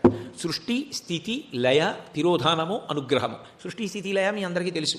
తిరోధానం, అనుగ్రహం కూడా మీకు తెలియదని కాదు. మీ అంత గొప్ప శ్రోతలు ఎక్కడ ఉండరు. ఎందుకంటే 365 రోజులు ప్రవచనాలు వింటూ ఉంటారు. ఏదో మర్యాదగా వింటున్నారు, కానీ నిజంగా మీలో ఎవరైనా కూడా ప్రవచనం చెప్తే నేను వినదగ్గవాడిని. అంత బాగా చెప్పగలరు ఇన్ని విని. చెయ్యరు. కానీ నిజానికి హరిప్రసాద్ గారు ప్రవచనం చేస్తే అడిగిపోతారు అందరూ. ఎన్ని విన్నారో, ఎన్ని సంవత్సరాల నుంచి వింటున్నారో, జ్ఞాన ఖని పైకి తెలియకుండా అలా గోప్యంగా ఉంటారంతే. ఆయన అలా ఉండడం నా బోటిగాని వెరిగి మీద కూర్చొని మాట్లాడుతున్నారు. విని విని విని విని వచ్చేది. ఒక వైద్యుడి దగ్గర సహాయకుడిగా ఉండి చాలా కాలం పనిచేస్తేనే చాలా వైద్యం చేసేస్తారు. ఇన్ని విని మీ అందరికీ రాకుండా ఉంటుందా? కాబట్టి సృష్టి, స్థితి, లయ మీకు తెలుసు, తిరోధాన, అనుగ్రహములు తెలుసు. అయినా ఏదో నా సంతోషానికి అంటున్నా. తిరోధానం అంటే మాయ, తిరస్కరణి విద్య అంటారు. ఉన్నది లేనట్టు, లేనిది ఉన్నట్టు చూపించడం, అదే మాయ. అనుగ్రహము అంటే మాయని తొలగించి జ్ఞానమునిచ్చి మోక్షం ఇవ్వడం. 5 ఇద్దరు అదే చేస్తారు. అందుకే సృష్టికర్త్రి బ్రహ్మరూప గోప్త్రీ గోవిందరూపిణి సంహారిణి రుద్రరూప తిరోధానకరీశ్వరి సదాశివానుగ్రహద పంచకృత్య పరాయణ. ఆవిడ సదాశివానుగ్రహద, ఆయన అంతే. అవే పంచకృత్యములు చేస్తాడు. కాబట్టి నామమునందు ఒకటే, రూపమునందు ఒకటే, నివాసమునందు ఒకటే, చేసేటటువంటి కార్యములయందు ఒక్కటే, చిట్ట చివరికి ఆశీర్వచనమునందు ఒక్కటే. ఇద్దరూ ఒకటే ఆశీర్వచనం చేస్తారు. ఏమిటి? శ్రేయోభివృద్ధి రస్తు, మీకు శ్రేయోభివృద్ధి కలుగుగాక. కోరుకున్నవన్నీ తీరాలని కాదు, ఒక్కొక్కసారి కోరుకున్నవి తీరితే మనిషి పాడవచ్చు. ఏదో కోరరాని కోరిక కోరాడు అనుకోండి, అది తీరి పాడైతే మనిషి. అందుకే అటువంటివి కాదు. ఏ కోరిక తీరితే మనిషి అభ్యున్నతిని పొందుతాడో, ఉత్తరోత్తర జన్మలలో కూడా భగవంతుడికి దగ్గరగా ఉంటాడో, ఆత్మకి హితమవుతుందో అది శ్రేయస్సు. కేవలం కోరుకున్నాం కదా అంటే అది ప్రేయస్సు. అది తీరితే ప్రమాదం ఏర్పడచ్చు. ప్రేయస్సు కాదు, మనకి మంచిది శ్రేయస్సు. అమ్మకి తెలుసు చిన్నప్పుడు మనం ముట్టుకున్నాం కదా అని కత్తెర మనకి ఇవ్వదు, మనం పట్టుకున్నాం కదా అని కత్తె మనకి ఇవ్వదు, ఏడుస్తున్నాం కదా అని మరుగుపాల గిన్నె ముట్టుకొని ఇవ్వదు. ఏది మనకి క్షేమమో అది ఇస్తుంది, ప్రియమైనది ఇవ్వదు, శ్రియమైనది ఇస్తుంది. శ్రియమైనదేదో ఏది ఇక్కడ సంతోషాన్ని ఇస్తుందో, పుణ్యము చేత ఉత్తరోత్తరగతులు పొందడానికి కూడా అవకాశం ఉంటుందో అటువంటి శ్రేయస్సుని కల్పిస్తారు ఇద్దరు. అందుకని శ్రేయోభివృద్ధిరస్తు, ఇద్దరి యొక్క ఆశీర్వచనం అంతే. ఇప్పుడు ఇద్దరి యొక్క ఆశీర్వచనము కాని, నామము కాని, రూపము కాని అన్నీ ఒక్కటే అయి ఉంటాయి. కాబట్టి దాంపత్య సిద్ధి, దాంపత్యమునందు ఒక్కటగుట, రెండుగా కాకుండా రెండుగా మొదలై ఒక్కటైపోవడం అన్న మాటకి సిద్ధి ఎక్కడ ప్రారంభం అసలు? పార్వతీ పరమేశ్వరుల దగ్గరే. శివాలయానికి వెళ్ళాను, మంచిదే. అమ్మవారి దర్శనం చేశాను, మంచిదే. నువ్వు నీ ఇంట్లో శివుడిగా బ్రతుకుతున్నావా? నువ్వు నీ ఇంట్లో పార్వతీదేవిలా ప్రవర్తిస్తున్నావా? వాళ్ళిద్దరు దంపతులుగా ఎలా ఉన్నారో నువ్వు కూడా దంపతులుగా అలా ఉంటే లోకమంతా కైలాసమే అవుతుంది. మాతాచ పార్వతీదేవి పితాదేవో మహేశ్వర బాంధవా శివభక్తాశ్చ స్వదేశో భువనత్రయం అని ప్రతి ఇంట ప్రతి బిడ్డ చెప్పుకోగలుగుతాడు. శాంతికి కారణము లేకుండా ఎలా ఉంటుంది? అందరూ ప్రశాంతంగా ఉంటారు. అసలు ముందు కారణం ఎక్కడ ఉండాలి? దంపతుల మధ్యలో ఉండాలి. భార్యాభర్తలు ఇద్దరూ ప్రేమైక సిద్ధితో సంతోషంగా ఉన్నారనుకోండి, ఎంత అన్నదానితో కాదు, ఎంత సంపాదించారన్నదానితో కాదు, ఇద్దరి మనసులు కలిసి ఒకటై ప్రేమతో ఉంటే ఇంకంతకన్నా మనుష్యులు శాంతి పొందడానికి ఇంకా కారణమేముంటుందండి? నాకు తెలిసి ఓ పెద్ద ఆయన ఉన్నాడు, ఆయన ఎప్పుడూ వాళ్ళ తాతగారి గురించి చెప్తాడు. నాకు వాళ్ళ నాన్నగారి గురించి చెప్పడు ఎప్పుడు.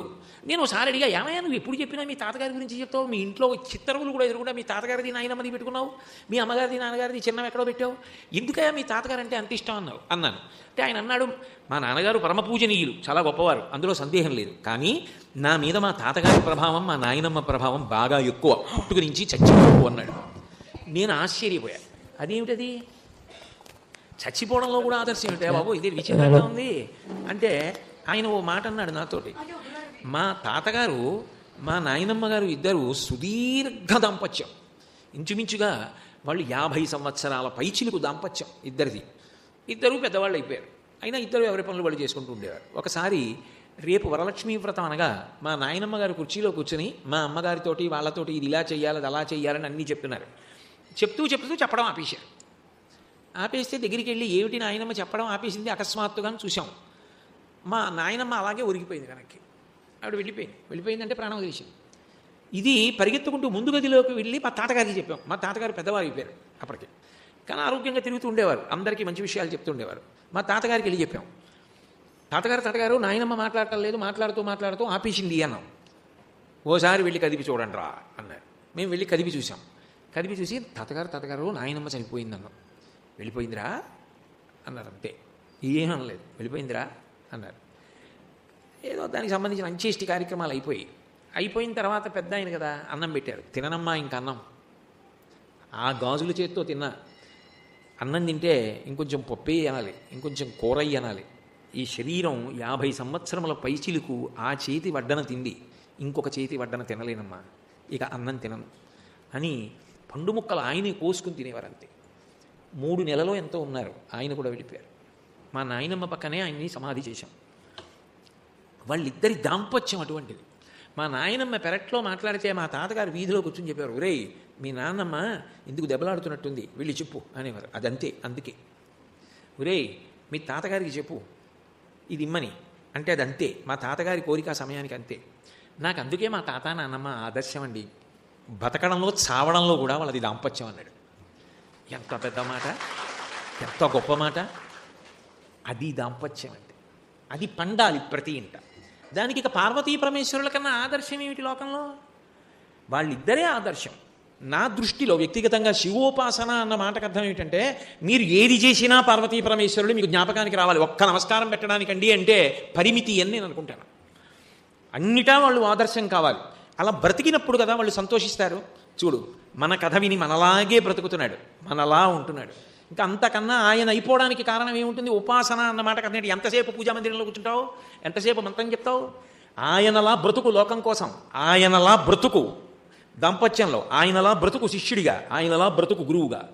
ప్రతి దాంట్లో భిన్నత్వం ఉంటుంది. అందుకే ఎందులోనూ ఒకేలా ఆయన ఉండడు. ఎందుకనంటే రెండుగా ఉండకుండా సాధించడం సాధ్యం కాదు. రాత్రి పగలు ఉండాలి, సత్యము అసత్యము ఉండాలి, శాశ్వతము అశాశ్వతము ఉండాలి. ఇందులో అశాశ్వతమైన దాన్ని పట్టుకుని శాశ్వతంలోకి వెళ్ళాలి. అందుకే ఋతుమంతం కానిది లేకుండా సత్యంలోకి వెళ్ళలేరు. అశాశ్వతమైన శరీరంలో ఉండి సాధన చేసి శాశ్వతమైన ఆత్మయందు ప్రవేశించాలి. అశాశ్వతము ఉండాలి, శాశ్వతము ఉండాలి, చీకటి ఉండాలి, వెలుతురు ఉండాలి. లేకపోతే సృష్టికి అర్థమేముంది ఎందుకు పెట్టినట్టు పరమేశ్వరుడు? అశాశ్వతమనేది తక్కువ కాదు. అశాశ్వతమైన ఇందులో ఉంటే తప్ప శాశ్వతము తెలియదు. విస్తరాకు ప్రయోజనం ఏమిటి? భగవాన్ రమణులు అంటుండేవారు, విస్తరాకు ఎందుకు? బాదమాకులు తేవడం ఎందుకు, కడగడం ఎందుకు, చీపురు పుల్ల ఇల్లు తుడవనిది తేవడం ఎందుకు, కడగడం ఎందుకు, సన్నగా చీల్చడం ఎందుకు, కుట్టడం ఎందుకు, విస్తరాకు వేయడం ఎందుకు, చివరికి తీసుకెళ్ళి పెంటకుప్పలో వేయడం ఎందుకు? అంటే చివరికి పెంటకుప్పలో వేస్తావు, కానీ ముందు విస్తరాకు కుట్టాలి, తీసుకురావాలి, నీళ్లు చల్లాలి, పెద్దలు వచ్చి కూర్చోవాలి, ప్రేమతో వడ్డించాలి, వాళ్ళు నైవేద్యం పెట్టుకు తినాలి, వాళ్ళు సంతోషించి విస్తర దగ్గర నుంచి లేచిపోవాలి, అప్పుడు నువ్వు పెంట పోగులోకి తీసుకెళ్ళి విస్తరాకుని పడేయాలి. ఈ శరీరం కూడా అంతే. అమ్మ కడుపులో సప్తధాతువులతో చర్మము, రక్తము, కొవ్వు, మాంసము, అస్థి, శుక్ల, మేధ అన్న సప్తధాతువులతో తయారు కావాలి, బయటికి రావాలి, గురువుగారి పాదాలు పట్టుకోవాలి, శాస్త్రం మీద నమ్మకంతో శాస్త్రం పట్టుకోవాలి, ధర్మాన్ని పట్టుకోవాలి, జాగ్రత్తగా జీవించాలి, జీవితం పండాలి. అప్పుడు సత్యం ఎరుకలోకి వచ్చిన తరువాత చిట్ట చివరికి ఇది పెంటపోగులోకే పోతుంది, భూమిలో కలిసిపోతుంది. కానీ అశాశ్వతమైన దీన్ని పట్టుకుంటే తప్ప శాశ్వతం అందదు. పెంటపోగులోకి పోయే విస్తర ఉంటే తప్ప నువ్వు భోజనం చేయలేవు, శరీరమునకు శక్తి రాదు. అశాశ్వతము నుండే శాశ్వతములోకి వెడతాడు. అసతోమా సద్గమయ, అసత్తు నుండి సత్తులోకి వెళ్ళాలి. తమసోమా జ్యోతిర్గమయ, చీకట్లో వచ్చి వెలుతురులోకి వెళ్ళాలి. మృత్యోర్మ అమృతంగమయ, మృత్యువు నుండి అమృతత్వంలోకి వెళ్ళాలి. తప్ప ఏది ఉండకూడదో అందులో ఉంటే తప్ప ఉండవలసిన దాంట్లోకి వెళ్ళలేవు. అలా వెళ్ళాలి అంటే నీకు ఎవరు ఆదర్శం అవుతారు? నీకు వాళ్లే ఆదర్శం కావాలి. అందుకే సనాతన ధర్మం యొక్క గొప్పతనం ఏమిటి అంటే, ఉపాసన అన్న మాటకు అర్థం ఎప్పుడూ విగ్రహాల దగ్గర కూర్చుని పూజ చేస్తానంటే కుదరదు. వివేకానందుడు అందుకే చెప్పాడు, పూజామందిరంలో పూజ చేయడం తప్పు కాదు, కానీ పూజామందిరంలో చచ్చిపోదాం అనుకోవడం తప్పు. యావత్ లోకము నీకు పూజామందిరము కావాలి. లోకమునందు లోకేశ్వరుణ్ణి చూడు, విశ్వమునందు విశ్వనాథుణ్ణి చూడు. ఎంతసేపు నీ పూజామందిరంలో విగ్రహాల్లో చూస్తావు? కాదు, బుద్ధి విస్తరించాలి. ప్రతి క్షణం నీకు జ్ఞాపకం రావాలి, అది ఉపాసన. పానీయంబులు త్రాగుతున్, కొడుచుతున్, భాషించుతున్, హాతలీలా నిద్రాదులు చేయుచున్, తిరుగుచున్, లక్షించుతున్, సంతత శ్రీనారాయణ పాద పద్మజుగళీ చింతామృతాస్వాద సంధానుండై మరచన్ సురారిసుతుడే తద్విషముంభూవర. ద్వంద్వములుంటాయి ఈ సృష్టిలో. అసలు ఈశ్వరుని ఎందే ఇవి ఎప్పుడు ప్రవర్తిస్తూ ఉంటాయి. అలా ఉండకుండా కుదరదు. అందుకే భగవంతుడే కరచరణాదులతో ఈ భూమి మీద నడిస్తే గురువు ఎందు కూడా ఈ ద్వంద్వం ఉంటుంది. అది విచిత్రం. ఎందుకంటే అది భగవంతుడి లక్షణం, అదే గురువు ఎందు ఉంటుంది. కంచి కామకోటి పీఠాధిపత్యం వహించిన మహాపురుషులు చంద్రశేఖరేంద్ర సరస్వతి మహాస్వామిని ఉద్దేశించి ఒక మహానుభావుడు శ్లోకం చెప్పాడు. అది మహాస్వామిని ఉద్దేశించి చెప్పారు. ఏ మహాపురుషుడికైనా అదే అన్వయం. చంద్రశేఖర భారతీ స్వామి వారికి అదే అన్వయం, భారతీయ మహాస్వామి వారికి అదే అన్వయం. వచో మౌనం చాద్యం తదను బహుళా భాషణమపి ప్రకామం దైవానం నిలయగమనం స్వాత్మనిరతి స్వకీయే వాన్యస్మిన్ నిరవధిదయా సామ్యరహిత విచిత్రం మన్యేహం యతికులపతే చేష్టితమహో అన్నాడు. విచిత్రం మన్యేహం. అబ్బో, ఇదంతా చాలా నాకు విచిత్రంగా అనిపిస్తోంది. ఈ ద్వంద్వాలు అన్నీ రెండు ఉన్నాయి ఈయనలో. భగవంతుని ఎందంటే నమో నీధిష్టాయ ప్రియతవదవిష్టాయ చ నమో. దూరంగా ఉండేవాడు భగవంతుడే, దగ్గరగా ఉండేవాడు భగవంతుడే. ఇక్కడ లేళ్లే ఎక్కడో కైలాసంలో ఉన్నవాడికి ప్రియతవ, నేను ఆయనకి దూరంగా ఉంటాను అని ఓ శిష్యుడు గురువుకి దూరంగా ఉండడం మొదలెట్టాడు అనుకోండి, గురువుగారు ఏం బెంగపెట్టుకోడు. వాడు దూరంగా ఉన్నా బాగుండాలంటాడు. అంతేగాని వాడు నాకు దూరం అయ్యాడు సర్వనాశనం అయిపోవాలంటే వాడు గురువుగాడు. వాడు బాగుండాలి, వాడు మంచి మార్గంలో ఉండాలి, వృద్ధిలోకి రావాలి అంటాడు గురువు. మళ్ళీ దగ్గరికి వచ్చినా ఇదే అంటాడు, వాడు వృద్ధిలోకి రావాలి, వాడు బాగుండాలి అంటాడు. దూరం అయిపోయినా ప్రియమే, దగ్గరున్నా ప్రియమే. అందుకే భగవంతుడు గురువు ఒక్కటే. గురుర్బ్రహ్మ గురుర్విష్ణు గురుర్దేవో మహేశ్వర గురు సాక్షాత్ పరం బ్రహ్మ తస్మై శ్రీ గురవై నమః. నువ్వు దూరం అవుతున్నావేమో, గురువు చేయడు. భగవంతుడు ఎలా దగ్గరికి తీస్తాడో గురువు కూడా అలాగే దగ్గరికి తీస్తాడు. అందుకే ఆ లక్షణములు గురువు ఎందు పర్యవసిస్తాయి. అందుకే భూలోకమునందు గురువు పరబ్రహ్మమయ్యాడు అన్నారు. అందుకే గురువు కూడా ఎలా ఉంటాడు అంటే వచో మౌనం చాద్యం తదను బహుళా భాషణమపి. పరమమౌనంగా ఉంటారు, ఎక్కువ మాట్లాడరు, తపస్సు అంతర్ముఖత్వాన్ని పొంది ధ్యానం చేస్తూ ఉంటారు. అలాగని మాట్లాడడం రాదా?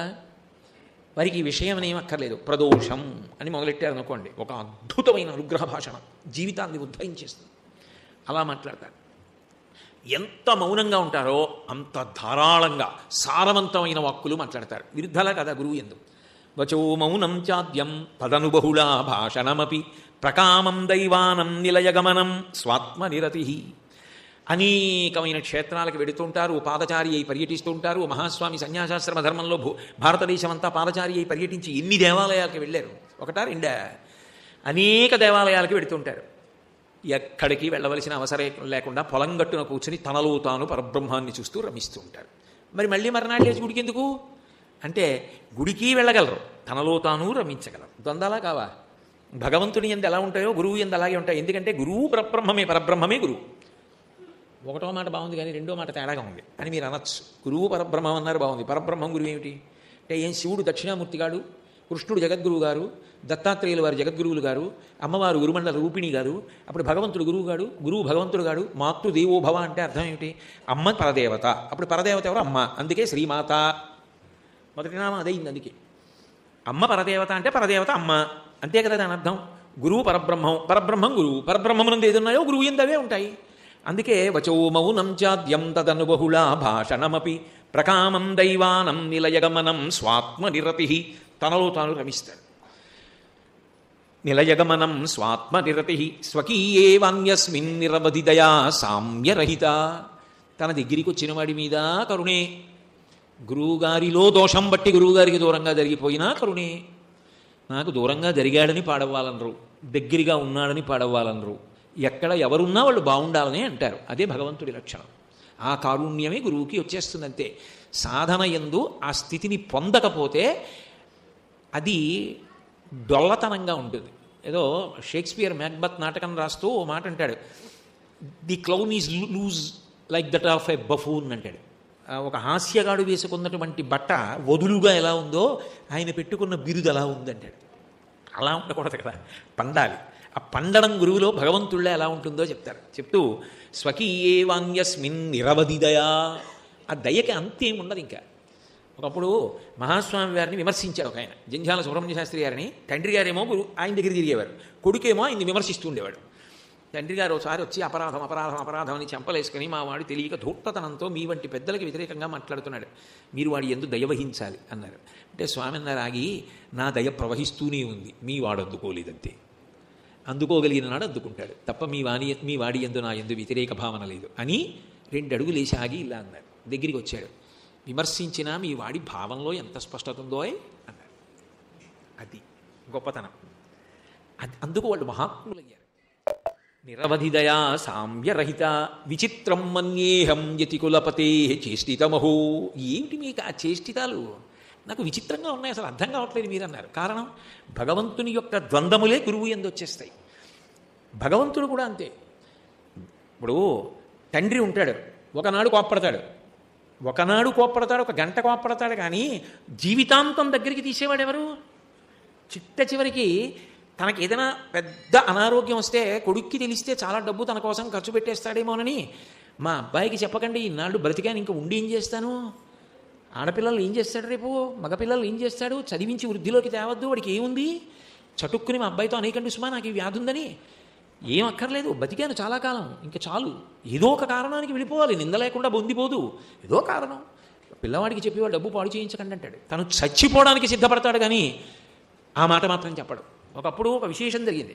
నేను విశాఖపట్నంలో ధర్మసోపానాల మీద ప్రవచనం చేస్తుంటే నిర్వాహక వర్గం వాళ్ళు విచిత్రమైన పని చేశారు. మాతృదేవోభవ, పితృదేవోభవ, ఈ 2 వీటి మీద వ్యాసాలు రాయమని విశాఖపట్నం ప్రాంతంలో ఉన్న స్కూళ్ళకి పిల్లలకి అందరికీ కూడా వ్యాసరచన చేయించారు. కొన్ని వేల మంది పిల్లలు, కొంతమంది ఉపాధ్యాయులు కూడా రాశారు. సంతోషం కొద్ది ఆ పేపర్లని దిద్దారు, తెలుగు ఉపాధ్యాయులు దిద్దారు. దిద్ది చిట్ట చివర 20 పేపర్లు సెలెక్ట్ చేశారు. చేసి ఇందులో ఎవరికి ప్రథమ బహుమతి ఇవ్వాలి, ఎవరికి ద్వితీయ బహుమతి ఇవ్వాలని అనుమానం వచ్చింది. ఈ గొడవ మనకెందుకు, చాకటి కోటేశ్వరరావుకి పంపించేయండి, ఆయన దిద్ది ఎవరు ప్రథమ బహుమతో ఎవరు ద్వితీయ బహుమతో చెప్తారని చెప్పి నాకు పంపించేశారు 20 పేపర్లు. సరే దిద్దుతాను లేండి అన్నాను. తెల్లవారుజాము లేచి దిద్దుతున్నాను ఒక రోజున. ఇంకా వాళ్ళకి పంపించాలి పేర్లు, అందుకని నేను పేరు చూసేవాడిని కాదు. ఎందుకని అంటే ఆ పేరులో చంద్రశేఖరానో, భారతీ తీర్థానో, ఇలా ఏవో ఉన్నాయనుకోండి, లేనిపోని గొడవ, తెల్లవారకట కదా మనసు అటుపోయి ఓ మార్క్ ఎక్కువ వేస్తానేమో, ఎందుకు వచ్చిన పక్షపాతం మనకి అని చెప్పి అసలు ముందు భగవంతుడికి ఉండే లక్షణం పక్షపాతం లేకపోవడం, గురువుకు ఉండే లక్షణం పక్షపాతం లేకపోవడం. వృషద్విచిత్ర తల్పయో భుజంగముక్తికస్రజో గరిష్టరత్నష్టయో సుహృద్విపక్షపక్షయో తృణారవింద చక్షుషో ప్రజామహీ మహేంద్రయో సమప్రవర్తయన్మన కదా సదాశివంబడి. భగవంతుడంతే, గురువంతే. తుల్యనిందా స్తుతిర్మౌని సంతుష్టో ఏనకేనచిత్ అనికేత స్థిరమతి భక్తిమాన్ మే ప్రియో నరః. ఇద్దరూ అంతే, సమభావనతో ఉంటారు. కాబట్టి మనకెందుకు వచ్చిన గొడవ, మనం ఎలాగో ఆ స్థాయికి ఇంకా ఎదగలేదు. కానీ కనీసం పేర్లు చూస్తే కొంత మనకి లోపల ఉద్రేకం వస్తుంది. ఈ పేరుకు ఓ మార్కు తక్కువ వేస్తే పొద్దున్నే అపచారమేమో అన్న భావన వస్తుందేమో అని పేరు చూడకుండా దిద్దేవాడిని. దిద్దేశాను. ఆ దిద్దుతున్నప్పుడు అందరికీ అన్నీ వేసేసిన తర్వాత సెకండ్ ప్రైజ్ అనుకుంటాను, వచ్చిన పిల్ల ఎవరు అని ఆడపిల్ల ఎవరని చూశాను, ఒక మహమ్మదీయ పిల్ల. నేనేం మార్చలేదు, నేను అలాగే పంపించేశాను పేరు. ద్వితీయ బహుమతి ఈ అమ్మాయికి వచ్చింది. ఆ అమ్మాయి రాసింది ఏమిటంటే పితృదేవోభవ అని రాసింది. ఆ అమ్మాయి రాసిన వ్యాసం ఏమిటంటే వాళ్ళ నాన్నగారికి రక్త సంబంధమైనటువంటి భయంకరమైన రుగ్మత వచ్చింది. వాళ్ళ అమ్మగారు కూడా ఉపాధ్యాయునిగా పనిచేస్తున్నారు. వాళ్ళ నాన్నగారు భార్యని పిలిచి ఒక మాట చెప్పారట, నువ్వు నేను ఇంకొక 2 నెలల్లో చనిపోతానన్న మాట పిల్లలకి చెప్పద్దు. వాళ్ళు ఏడుస్తారు, నాన్నగారు చచ్చిపోతారని. వాళ్ళు ఏడిస్తే నేను తట్టుకోలేను, నేను చచ్చిపోయాక ఎలాగో ఏడుస్తారు, అప్పుడు ఆపడం కుదరదు, చచ్చిపోయే వరకు చెప్పద్దు అని చెప్పారట. ఆవిడ పిల్లలు చూడకుండా ఏడిచేదిట. అది తల్లిదండ్రులు అంటే. ప్రేమించినా వాళ్ళే, వేలిలా చూపించినా వాళ్ళే. దేనికి? ఇలా చూపించడం కూడా పిల్లల వృద్ధి కోసమే. అందుకే చిట్ట చివర 2 నెలలు అయిపోయింది, పాపం ఆయన శరీరం వదిలేశారు. వదిలేస్తే ఈ పిల్లలు చనిపోయారన్నది తెలిసి ఏడుస్తున్నారు. ఏడుస్తుంటే ఆవిడ అంత ఉద్వేగపడిపోదు కదా, మానసికంగా ఆవిడ సిద్ధపడింది తెలిసిపోతుంది కదా. అప్పుడు ఆవిడ దేనికి ఏడ్చిందంటే వలవలాను 2 నెలల క్రితం నుంచి రహస్యంగా ఏడుస్తున్నానే, ఇవాళ ప్రకటనంగా ఏడ్చేస్తున్నాను.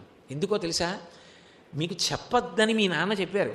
మీరు నాన్నతో ఆడుకుంటూ భవిష్యత్తు గురించి మాట్లాడుతుంటే ఆయన ఉండరు చూడరు అని ఎన్ని మాటలు ఇచ్చాను, ఇప్పుడు మీకు తెలిసిపోయింది, ఏడుస్తున్నాను. అదే నాన్న అంటే అని చెప్పిందిట. తను చచ్చిపోయే ముందు కూడా ఆ విషయం తెలిస్తే మేము ఏడుస్తామని మేము ఏడవకూడదని చెప్పని వాడు మా తండ్రి. లోకంలో ఏ తండ్రి అయినా అంతే, అందుకే పితృదేవోభవ అని రాసింది. దానికి ఇప్పుడు ఆంధ్రప్రదేశ్ ప్రభుత్వ ప్రధాన కార్యదర్శి ఎల్వి సుబ్రహ్మణ్యం గారు వచ్చి విశాఖపట్నంలో అప్పుడు తిరుపతి దేవస్థానానికి కార్యనిర్వహణాధికారి, ఆయన బహుమతి ప్రదానం చేస్తే ఎవరు ఏం రాశారో చదివి వినిపించారు కూడా. ఈ గుణం కుటుంబంలో కాదు, అసలు మొదట ఎక్కడ ప్రారంభం అంటే పార్వతీ పరమేశ్వరుల్లో ప్రారంభం.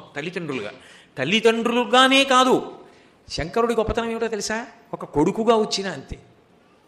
నన్ను పెద్ద ఆయన అడిగాడు, విద్యార్థి అన్నారు, శిష్యుడు అన్నారు, గురువు అన్నారు, తండ్రి అన్నారు, కొడుకుగా కూడా వస్తాడా శంకరుడు? ఆదర్శవంతమైన కొడుకుగా కూడా ఉంటాడా అన్నారు. అమ్మో, చాలా పెద్ద ప్రశ్న వేశారు, చూద్దాం లేండి అన్నారు. నిజానికి అరుణాచలంలో భల్లాల మహారాజు గారు ఉండేవారు. ఆయనకి సంతానం లేదు. ఆయన సంతానం కోసం పరితపించాడు. ఎందుకు అంటే ఆయనకి పాపం ఒక వ్యామోహం ఉండేది. కడుపున పుట్టిన పిల్లాడు నా శరీరం పడిపోయినప్పుడు నాకు అంత్యేష్టి చెయ్యాలి, ఆ తిథి నాడు నాకు తద్దినం పెట్టాలి, నాకు సంతానం లేదే అని ఏడ్చేవాడు. ఒకసారి శంకరుడు ఆయనకు ఒక పెద్ద పరీక్ష పెట్టాడు. ఇప్పుడు మళ్ళీ అదంతా అరుణాచల వైభవంలోకి వెళ్ళాలి నేను. ఆయన నెగ్గాడు ఆ పరీక్షలో. నెగ్గితే శంకరుడు ప్రత్యక్షమై అడిగాడు, నీకేం కావాలన్నాడు. నువ్వు నా కొడుగ్గా రావాలన్నాడు. ఎందుకన్నాడు? నాకు అంత్యేష్టి సంస్కారం చెయ్యాలి అన్నాడు. అలాగే అన్నాడు, మాటిచ్చాడు. వల్లాల మహారాజు గారు ఎప్పుడప్పుడు చనిపోతాడుగా, మరి ఆయన శరీరం వదిలేశాడు. ఎప్పుడు ఇచ్చిన మాట ఇది? కొన్ని 100 సంవత్సరాల క్రితం ఇచ్చిన మాట. ఇప్పటికీ ఆ తిథి నాడు అరుణాచలం గుడి మూసేస్తారు. ఉత్సవమూర్తుల పల్లకీలో ఏటి ఒడ్డుకు ఎడతాయి. ఏటి ఒడ్డుకు వెళ్ళి పీట మీద అరుణాచలేశ్వరుడు అపితకుచాంబ కూర్చొని మా నాన్న మా అమ్మ అని పేరు చెప్పి ఆయన చేతికి తగల్చి పిండ ప్రదానం చేయిస్తారు. ఇప్పటికీ అరుణాచలం గుడి బయట స్నానం చేసి లోపలికి ఎడతాడు శంకరుడు. వెళ్ళి ప్రదోషకాలం నుంచి దర్శనమిస్తాడు. నాన్నగారు పోయారని పొద్దున్న తద్దినం పెట్టి వస్తాడు. ఆదర్శవంతమైన కొడుకు కాలా శివుడు మాట ఇచ్చినందుకు. ఆయన కానిదేమిటి? నువ్వు ఆదర్శంగా తీసుకోవాలి కానీ ఉపాసన చెయ్యాలి కానీ ఆయన ఏది కాలా? లోకంలో బిడ్డల పట్ల తల్లిదండ్రులుగా, నేను దంపతులుగా ఉన్నవాళ్లే కదా బిడ్డలకి మళ్ళీ తల్లిదండ్రులు, మా అమ్మ నాన్నగారే కదా దంపతులు, మాకు తల్లిదండ్రులు. బిడ్డల పట్ల తల్లిదండ్రులుగా ప్రవర్తనలో కూడా పార్వతీ పరమేశ్వరులది అదే స్థాయి. అందుకే యజుర్వేదం రుద్రాధ్యాయంలో అమ్మవారి గురించో మాట అంటుంది. శివా విశ్వస్య భేషజీ, శివా రుద్రస్య భేషజీ. భేషజీ స్త్రీవాచకం. ఆమె శివుణ్ణి రుద్రుణ్ణి చేస్తుంది, రుద్రుణ్ణి శివుణ్ణి చేస్తుంది. ఎందుకు అంటే పిల్లల్ని బాగు చేయడానికి. ఇదే ప్రతి కుటుంబంలో జరుగుతుంది. పిల్లవాడు సరిగ్గా చదువుకోకుండా నాన్నగారు ఏదైనా ఒరే అత్యవసరమైతే వాడుకొని జేబులో 50 రూపాయలు పెడితే ఆ 50 రూపాయలు పట్టుకుని వాడు చలనచిత్రాలకో ఎక్కడికో పోయి తండ్రికి తెలియకుండా తండ్రి జేబులో డబ్బు కూడా తస్కరించడం మొదలెట్టాడు అనుకోండి. ఆవిడ ఏదో పని మీద పాఠశాలకు వెళితే మీ పిల్లవాడు వారం రోజుల నుంచి అసలు పాఠశాలకు రావట్లేదమ్మా అని చెప్పారనుకోండి. పైగా ఈ విషయం రాసిస్తే మీరు సంతకం పెట్టారు కదా అంటే నేను ఎక్కడ పెట్టాను అంటే తల్లి తండ్రి సంతకం కూడా వాడు దొంగ సంతకాలు పెట్టాడు అనుకోండి. తల్లి చాలా బాధపడుతుంది. సాయంకాలం ఏమీ ఎరగని వాళ్ళ ఇంటికి వస్తాడు కదా, పలహారం పెట్టి చదువుకోండి, వాడు చదువుకుంటుంటాడు. వాడిని అమ్మేమందవు, అమ్మ కోపం తాటాకమంట. అది తండ్రికి చెప్తాడు. ఎందుకంటే ఆయన శిక్షించాలి. మహాతాండవ సాక్షిణి, తాను సాక్షిగా ఉంటుంది, మహాతాండవం ఆయన చేయాలి. అందుకని ఆయన ఏదో కార్యాలయం నుంచి అలిసిపోయి ఇంటికి వచ్చి మంచి రోహిణీ కార్తీ, అమ్మయ్య కాస్త చల్లటి కమలాపళ్ళ రసం ఇవ్వవే నీ చేత్తో అని మడత కుర్చీలో పడుకుంటాడు. చల్లటి కమలాపళ్ళ రసానికి ఏమి ఇస్తాను కానీ మీ అబ్బాయి ఎంత వెలగబెడుతున్నాడో తెలుసా అంటుంది. మీ అబ్బాయి అంటున్నాడు. ఏ అంటాడు. ఈ కథ అంతా చెప్తుంది. మీరు పట్టించుకోవట్లేదు, వాడు ఇలా తయారవుతున్నాడు, ఇంకా కొన్నాళ్ళు పోతే ఎంత ప్రబుద్ధుడవుతాడో చూసుకోండి. మీరు పట్టించుకోకపోతే వాడు రేపు పొద్దున్న ఎంత తప్పు పనైనా చేస్తాడు. ఆ తర్వాత నువ్వు ఎందుకు చెప్పలేదని నన్ను అడగద్దు. నేను చేయగలిగింది చేస్తున్నాను, కానీ నా మాట వింటాడా? మీరు పట్టించుకోవాలంటుంది. ఆయన రుద్రుడవుతాడు. శివుడిగా వచ్చాడు, పరమ సంతోషంగా రుద్రుడయ్యాడు. కోపం వచ్చి, ఎరా నువ్వు పాఠశాలకు వెళ్ళలేదట, నీకు ఎక్కడ తిన డబ్బు, ఎప్పుడు తీసేసావు జేబులోంచి అని ఎడా పెడా కొడతాడు. ఓ 10 నిమిషాలు ఆగుతుంది, మళ్ళీ వస్తుంది. వచ్చి ఇంకా చాలండి కొట్టారు. వాడిని ఒక్కరోజు కొట్టేస్తే బాగుపడిపోతాడా? ఏం ప్రతిరోజు మీరు మాత్రం చదివిన దినపత్రిక అంత పారాయణ చేయకపోతే వాడితో కూర్చోవచ్చు కదా, కాసేపు కూర్చొని 4 పాఠాలు మీరు దగ్గరుండి చెప్పచ్చు కదా. మీరు ఏం తక్కువ చదివారా, ఎంత చదువుకున్నారు, ఎందుకు అక్కర్లేని విషయాలు రోజు ప్రవచనానికి వెళ్ళిపోవాలా? పిల్లలు పెద్దవాళ్ళు అయితే పోనీ వెళ్ళొచ్చు, కాసేపు కూర్చొని పిల్లలతో చేయించండి పని అంటుంది. దిక్కుమాలిన సంసారం, నాకు చెప్పొచ్చేదానివే వాడి మీద చెప్తావు, మళ్ళీ నన్నే అంటావు అని విసిగెత్తిపోయి వెళ్ళి ఎక్కడ పడుకుంటాడు స్నానం చేసి. కాసేపు ఆగి పెడుతుంది. మళ్ళీ రుద్రుడిని శివుణ్ణి చేయాలి. రండి పలహారం అనుకుంటే, నాకు అక్కర్లేదు, నువ్వు నీ కొడుకు అంటాడు ఆయన, నువ్వు నీ కొడుకు తినండి అంటాడు. అంటే అప్పుడు ఆవిడ అంటుంది, ఏమండి వాడికి కిందటి నెలలో చెవిపోటు వచ్చిందా, జ్వరం వచ్చిందా, ఎంతమంది వైద్యుల చుట్టూ తిరిగారు, ఆఖరికి మీరు దాచుకున్న డబ్బు భవిష్య నిధిలోంచి రుణం తీసుకుని కొడుకు బాగుండాలని ఎంత ఖర్చు పెడితే వాడికి తగ్గింది. ఆ కోపంలో గబుక్కుని కొడుతున్నారే, మీ చెయ్యి చటుక్కుని చెవి మీదో తగిలితే, మీరు జాగ్రత్తగా చిన్న దెబ్బే వేస్తున్నారు భయపెట్టడానికి, కానీ అది ఏ చెవి మీదో తగిలితే మీరు కోపపడడంలో మళ్ళీ ఎవరు బాధపడతారు? మీరేనా? మీరు బాధపడతారని అడ్డొచ్చాను తప్ప మీరు కాకపోతే సంసారాన్ని ఎవరు నిలబెడతారు? మీరే మాకందరికీ పెన్నిధి, మీకు కాకపోతే ఎవరికి ఉంది అధికారం? మీకు కాకపోతే ఎవరికి చెప్తాను? అందుకు కదా మీకు చెప్పా. పిల్లాడి క్షేమం కోసం మీరు బాధపడకూడదని అడ్డొచ్చానంతే అండి. నిజమేనే, పద అని పలహారం చేస్తాడు. చేసి కొడుకు దగ్గరికి వెళ్ళి చూసి, అయ్యయ్యో నిజమే, రేపటి నుంచి నేను ఇంకా వీడిని చూస్తాను, సాయంకాలం వచ్చాక దగ్గరికి కూర్చొని చేయిస్తాను, వీడి దారిలో పెడతానంటాడు. ఇప్పుడు ఆ పిల్లాడి విషయంలో కోపం వచ్చేట్టు చేసింది ఎవరు? ఆవిడేనా? మళ్ళీ పిల్లాడిని రక్షించి వాడి మీద ప్రేమ కలిగేట్టు చేసింది ఎవరు? ఆవిడేనా? అది ఎలా సాధించింది? శివుణ్ణి రుద్రుణ్ణి చేసింది, రుద్రుణ్ణి శివుణ్ణి చేసింది. శివా రుద్రస్య భేషజీ, శివా విశ్వస్య భేషజీ, లోకానికి భద్రం చేకూర్చింది. శివుణ్ణి రుద్రుణ్ణి చేసింది. ఇది ఇక్కడ అంతే. ఇక్కడ ఎలా అన్నది నేను కొత్తగా చెప్పాలా? మీ అందరూ రోజు చేస్తున్నది కాదా? అయినప్పుడు ఇంకా కొత్తగా చెప్పవలసిన అవసరం ఉంది. ప్రతి కుటుంబంలో ఇదే జరుగుతుంది. ఎందుకు జరుగుతుంది? కోపం కాదు, పిల్లల క్షేమం కోసం ఆ ఆరాటం అలా ఉంటుంది. అందులో కీలక పాత్ర గృహిణిది, ఇల్లాలిది. ఆమె అలా నిర్వర్తించకపోతే ఇళ్ళు ఎలా బాగుపడతాయి, పిల్లలు ఎలా బాగుపడతారు? ఆమె కన్నా ప్రేమైకమూర్తి లోకంలో ఉండదు. అందుకే ఆవిడికి తెలియదా, దక్షుడు దుర్మార్గుడైపోయాడు, ఆఖరికి తాను చేసే యాగం కూడా నిరీశ్వర యాగం చేస్తున్నాడు, నా భర్త శివుడికి హవిస్సు ఇవ్వట్లేదు అని ఆవిడికి తెలియదా? వెళ్ళకూడదు అలాంటి చోటికని తెలియదా? భర్తను అవమానిస్తున్న చోటికి మహాపతివ్రత ఆవిడ వెళ్తుందా? అటువంటిది శంకరుడి దగ్గరికి వెళ్ళో మాట అంది. అనయము పిలువక యుండం చన అనుచితమందువేని జనక గురు సుహృత్ జననాయక గేహములకు చనుచుందురు పిలువకున్న సజ్జనులధిపా. గురువుగారింట్లో ఉత్సవం జరుగుతుంటే పిలవక్కర్లేదు, వెళ్ళాలి. రాజుగారింట్లో ఉత్సవం జరుగుతుంటే పిలవక్కర్లేదు, వెళ్ళాలి. సుహృత్ మంచి స్నేహితుడు, పిలవక్కర్లేదు, వెళ్ళాలి. జనక ఆడపిల్ల తల్లిదండ్రులు ఇంట్లో ఉత్సవం జరుగుతుంటే ఆడపిల్లని పిలవక్కర్లేదు, ఆమెకు అధికారం ఉంది, వెళ్ళాలి. నన్ను పిలవడం ఏమిటి? మా నాన్నగారు నేను వెడతానంది. అంటే శంకరుడు అన్నాడు, నేను వెళ్ళొద్దనేంత దుర్మార్గుడిని కాను, నాకు తెలుసు వెళ్ళాలి. కానీ కుటిల బుద్ధులైన కుజనుల ఇండ్లకు ఆర్యులేగ వారనాదరమున బమలు ముడిచిబైచి భూరిరోషాక్షులై చూతురదియుగాక సుగతి వినుము. ఇవాళ మీ నాన్నకి నా మీద కోపం, ఆ కోపం అత్త మీద కోపం దుత్త మీద చూపించినట్టు నీ మీద చూపిస్తాడు. ఏం చెయ్యక్కర్లేదు, నువ్వు వెళ్ళినప్పుడు తలుపు తీసి నిన్ను చూసి ఇలా బొమ్మలు ముడి వేస్తాడు, కనుబొమ్మలు పలకరించారు, లోపలికి వెళ్ళిపోతారు. అక్కడ నిలబడతావు. ఎంతసేపు నిలబడతావు? ఎప్పుడు పడితే అప్పుడు వస్తారు, పిలిచినా పిలవకపోయినా వస్తారు అని ఏదో అంటారు. నీ మనసు ఎంత చిన్నబుచ్చుకుంటుంది? నీ మీద ప్రేమ లేక కాదు, నా మీద కోపం నీ మీద చూపిస్తాడు, అందుకు వద్దంటున్నాను. ఆవిడికి తెలియదా వెళ్ళకూడదని? ఆవిడ నేను వెడతానంది. ఎందుకని? శివుణ్ణి రుద్రుణ్ణి చేసి దక్షుడికి పాఠం చెప్పించాలి. దక్షుడి యజ్ఞానికి వెళ్ళిన మిగిలిన వాళ్ళందరికీ పాఠం చెప్పాలి. వాడు మునులవచ్చు, ఋషులవచ్చు, దేవతలవచ్చు, ఎవరైనా సరే తప్పు తప్పే కదా. వాళ్ళకి తండ్రి కదా శంకరుడు. ఆయన్ని అవమానిస్తే, బుద్ధి చెప్పించకపోతే ఈయన ఇలాగే ప్రశాంతంగా బాగులేదు, పిల్లలు ఏదో చేశారని కూర్చుంటే ఎలా? ఆయన గౌరవం నిలబెట్టాలి ఆవిడ. అందుకు పెడతానంది. సరే వెళ్ళమన్నాడు. వెళ్ళింది. దక్షుడు పలకరించలేదు. ఆవిడికి తెలియదా? హోమకుండం దగ్గరికి వెళ్ళి మాట చెప్పింది. నరుడు అజ్ఞానమునం భోజించిన జుగుప్సంబైన యన్నంబు సయ్యన వెళ్ళించ పవిత్రుడైన గతి దుష్టాత్ముండవై ఈశ్వరున్ అఘను నిందించిన నీ తనూభవ అనంగానోర్వ హేయభాజనమైన ఈ శరీరమున్ విడిచి భాస్వచ్యుద్ధి ప్రాపించదన్ అంది. నువ్వు పరమ దుర్మార్గుడివి. ఒకనాడు నన్ను కూతురుగా కావాలన్నావు. దాక్షాయణి అన్న పేరుతో వచ్చా దక్షుడి కూతురునని. ఇవాళ నా భర్తను అవమానించావు. ఒక గొప్ప తీర్పు చెప్తున్నా, శరీరం వదిలిపెట్టేసే ముందు. భవో నహోద్వేష్టి శివం శివేతరహ. శివుడు వద్దన్న వాడికి శుభాలు ఎక్కడి నుంచి వస్తాయిరా? కాబట్టి నీ యజ్ఞం శుభప్రదంగా పూర్తి కాదు, అమంగళకరంగా అయిపోతుంది, చూసుకో కావాలంటే అని.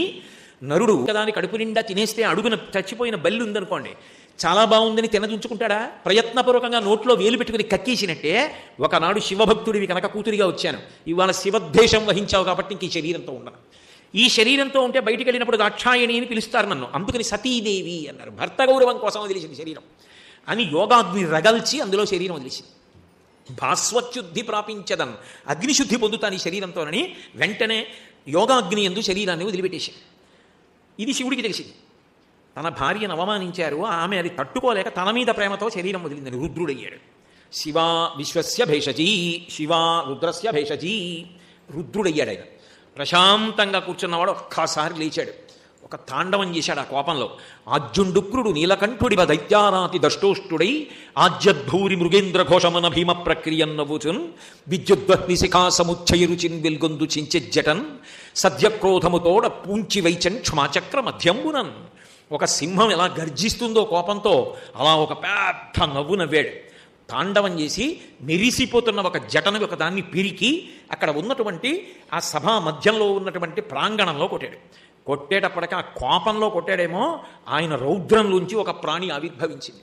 అభ్రంలిహాదభ్ర విభ్రమ బ్రభ్రమ కృన్నీల దీర్ఘ శరీరమర ప్రజ్వలజ్వలన విప్తజ్వాలికాజ్వాల జజ్వల్యమాన కేశములు మెరయ జండ దిగ్వేదండ శుంఠాపదోర్దండ సహస్రద్యుతిహేతి సంఘమొప్ప వీక్షణత్రయలోక వీక్షణద్యుతిలోక వీక్షణతతిదుర్నిరీక్షమగుచు గ్రకచ కఠిన కరాళ దంస్తలు వెలుంగ ఘనకపాలాస్థిమాలికలు తనర అఖిలలోక భయంకరుండగుచు వీరభద్రుడు దయించమారట రుద్రుడగుచు. భూమి ఆకాశములు ఏకమైపోయేటట్టుగా ఒక పెద్ద రూపం పుట్టింది. పైన అగ్ని వెలుగుతోందా అన్నట్టుగా వెంట్రుకలు ఎర్రటివి నిలబడున్నాయి. అనేక బాహువులు అనేక ఆయుధాలు ధరించి ముదమార ప్రదక్షిణం ఆచరించి శంకరుడికి ప్రదక్షిణం చేసి తండ్రి ఆజ్ఞ అన్నాడు. దక్షయజ్ఞ ధ్వంసం చెయ్యన్నాడు. నాశనం అయిపోయింది యజ్ఞం. ఆఖరికి దక్షుడి తల తుంచి అవతల పారేసి గొర్రె తల తగిల్చాడు. వెళ్ళి తండ్రి యజ్ఞం ధ్వంసం చేసేశానన్నాడు అని ఆ పట్టుకుని ఏదైతే చేత్తో పట్టుకుని దక్షయజ్ఞంలో అందరినీ కొట్టాడో నెత్తురు మాంసంతో ఉన్నటువంటి ఆ పరిగ పట్టుకెళ్ళి గోదావరి తీరంలో కడిగాడు. ఎక్కడ తన పట్టిసం చేతిలో ఉన్న ఆయుధాన్ని కడిగాడో అదే పట్టిస తీర్థం. అందుకే వీరభద్ర స్వామి దేవాలయం తూర్పుగోదావరి అంతా మురమళ్ళ వీరభద్ర దేవాలయాలు అవన్నీ ఉండడానికి కారణం అదే. ఏకపీఠం మీద మహాకాళితో ఉంటాడు. అప్పుడు శంకరుడే మళ్ళీ ప్రసన్నుడి చేయడం కోసమని కాళీ స్వరూపాన్ని పంపిస్తే ప్రసన్నుడయ్యాడు, కళ్యాణమూర్తి అయ్యాడు. ఆయనే శివుడయ్యా, మళ్ళీ శివుడు అవ్వాలి.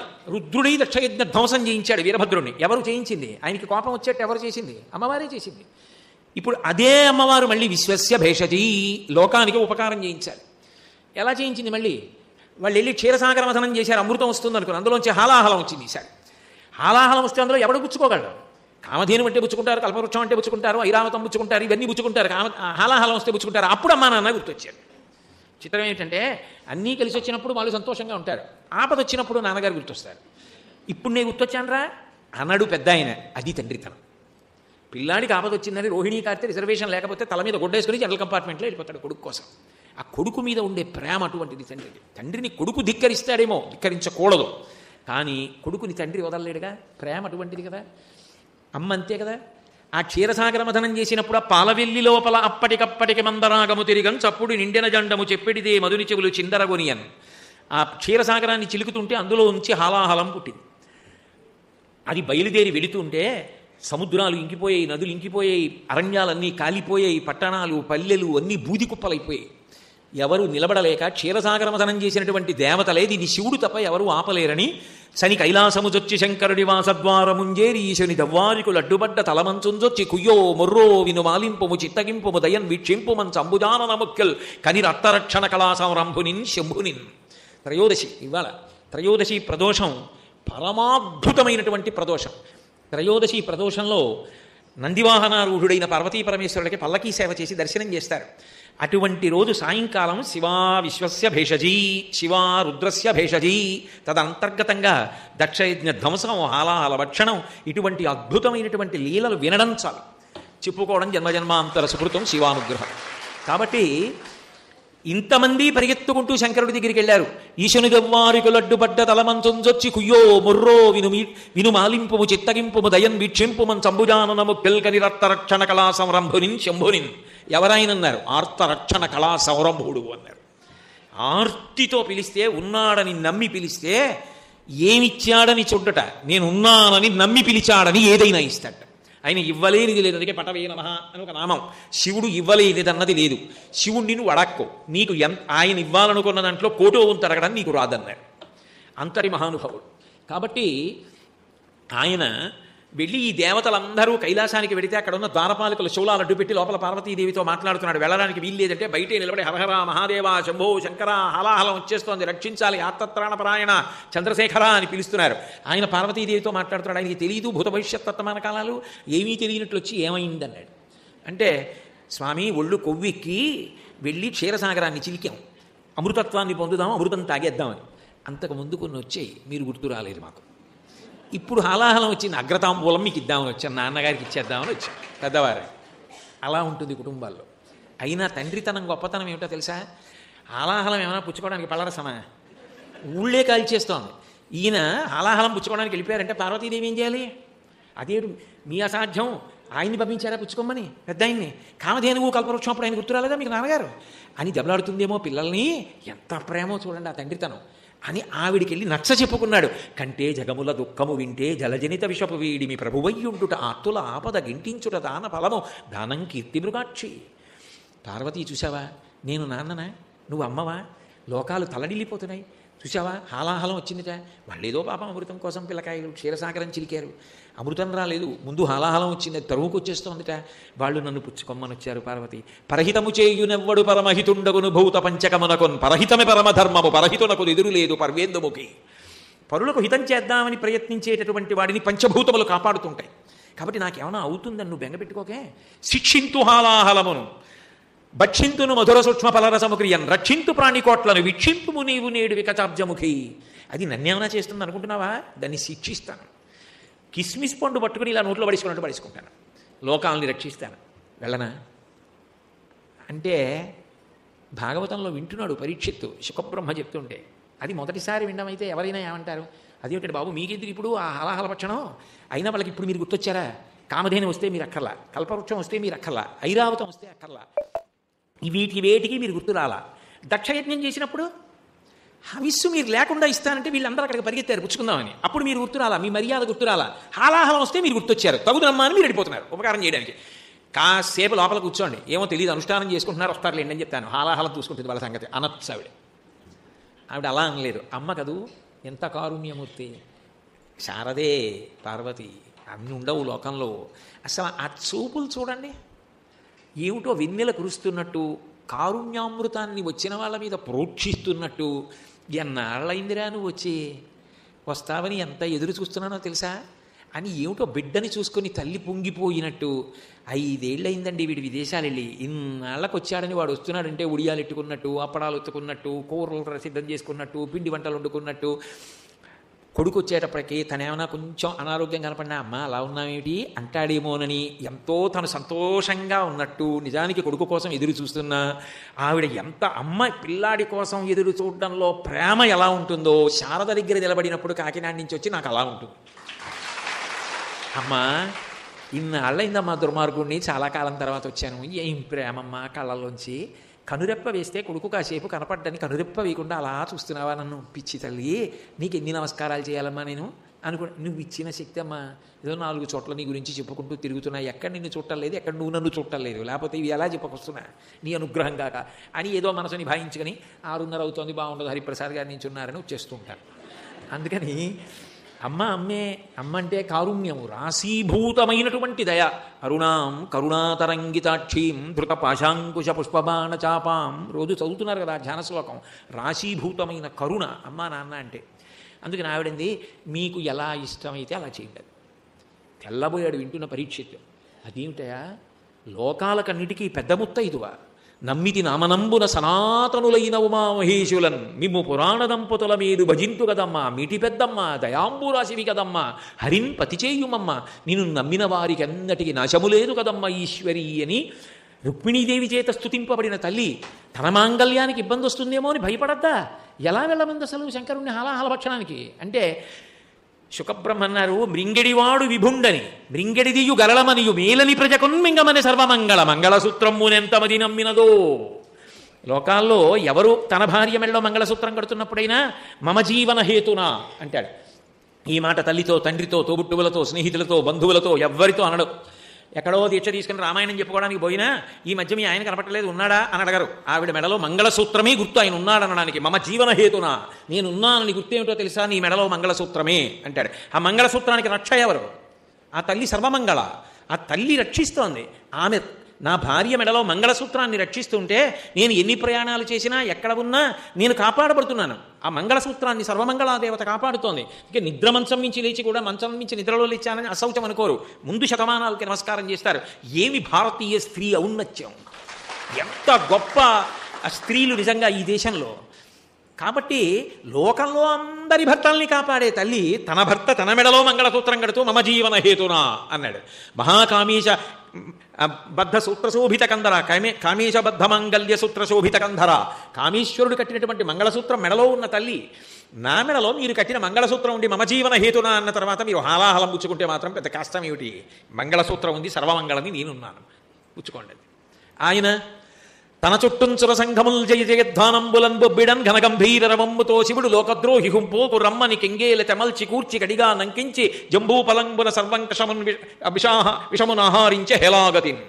నేరేడు పండుని చేతిలో పట్టుకున్నంత హేళగా తన పక్కన దేవతలు, ఋషులు అందరూ జయ జయధ్వానాలు చేస్తుంటే గబగబా వెళ్ళి ఆ హాలాహలాన్ని చేత్తో పట్టుకుని ఇలా నలిపి ఉండ చేసి నోట్లో పెట్టుకున్నట్ట. కదలంబారవు పాప పేరు వడలన్ ఘర్మాంబుజాలంబు పుట్టదు నేత్రంబులు నెర్రబారవు నిజ జూటాచంద్రుడున్ కందడున్.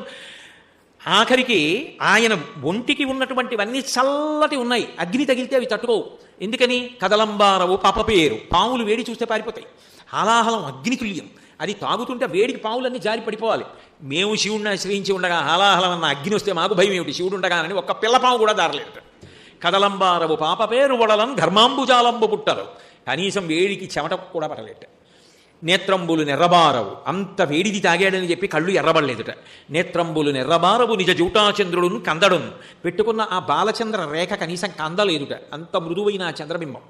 నిజ జూటాచంద్రుడున్ కందడున్ వదనాంభోజము వాడదా విషమునాహ్వానించుచో డాయుతో పదిలంబై కడిచేయుచో దిగుచుచో భక్షించుచో మృగుచోన్. ఎదురెళ్ళినప్పుడు కానీ, పట్టుకున్నప్పుడు కానీ, చేతిలో పెట్టుకున్నప్పుడు కానీ, నలిపినప్పుడు కానీ, ముద్ద చేసినప్పుడు కానీ, నోటి దగ్గర పెట్టినప్పుడు కానీ, మింగినప్పుడు కానీ, కంఠంలో కుదుర్చుకున్నప్పుడు కానీ, కనీసం ముఖంలో చిన్న బడలిక కూడా కనపడలేదు. అలాగే ఉన్నట్టు విచ్చుకున్న తామర పువ్వుల.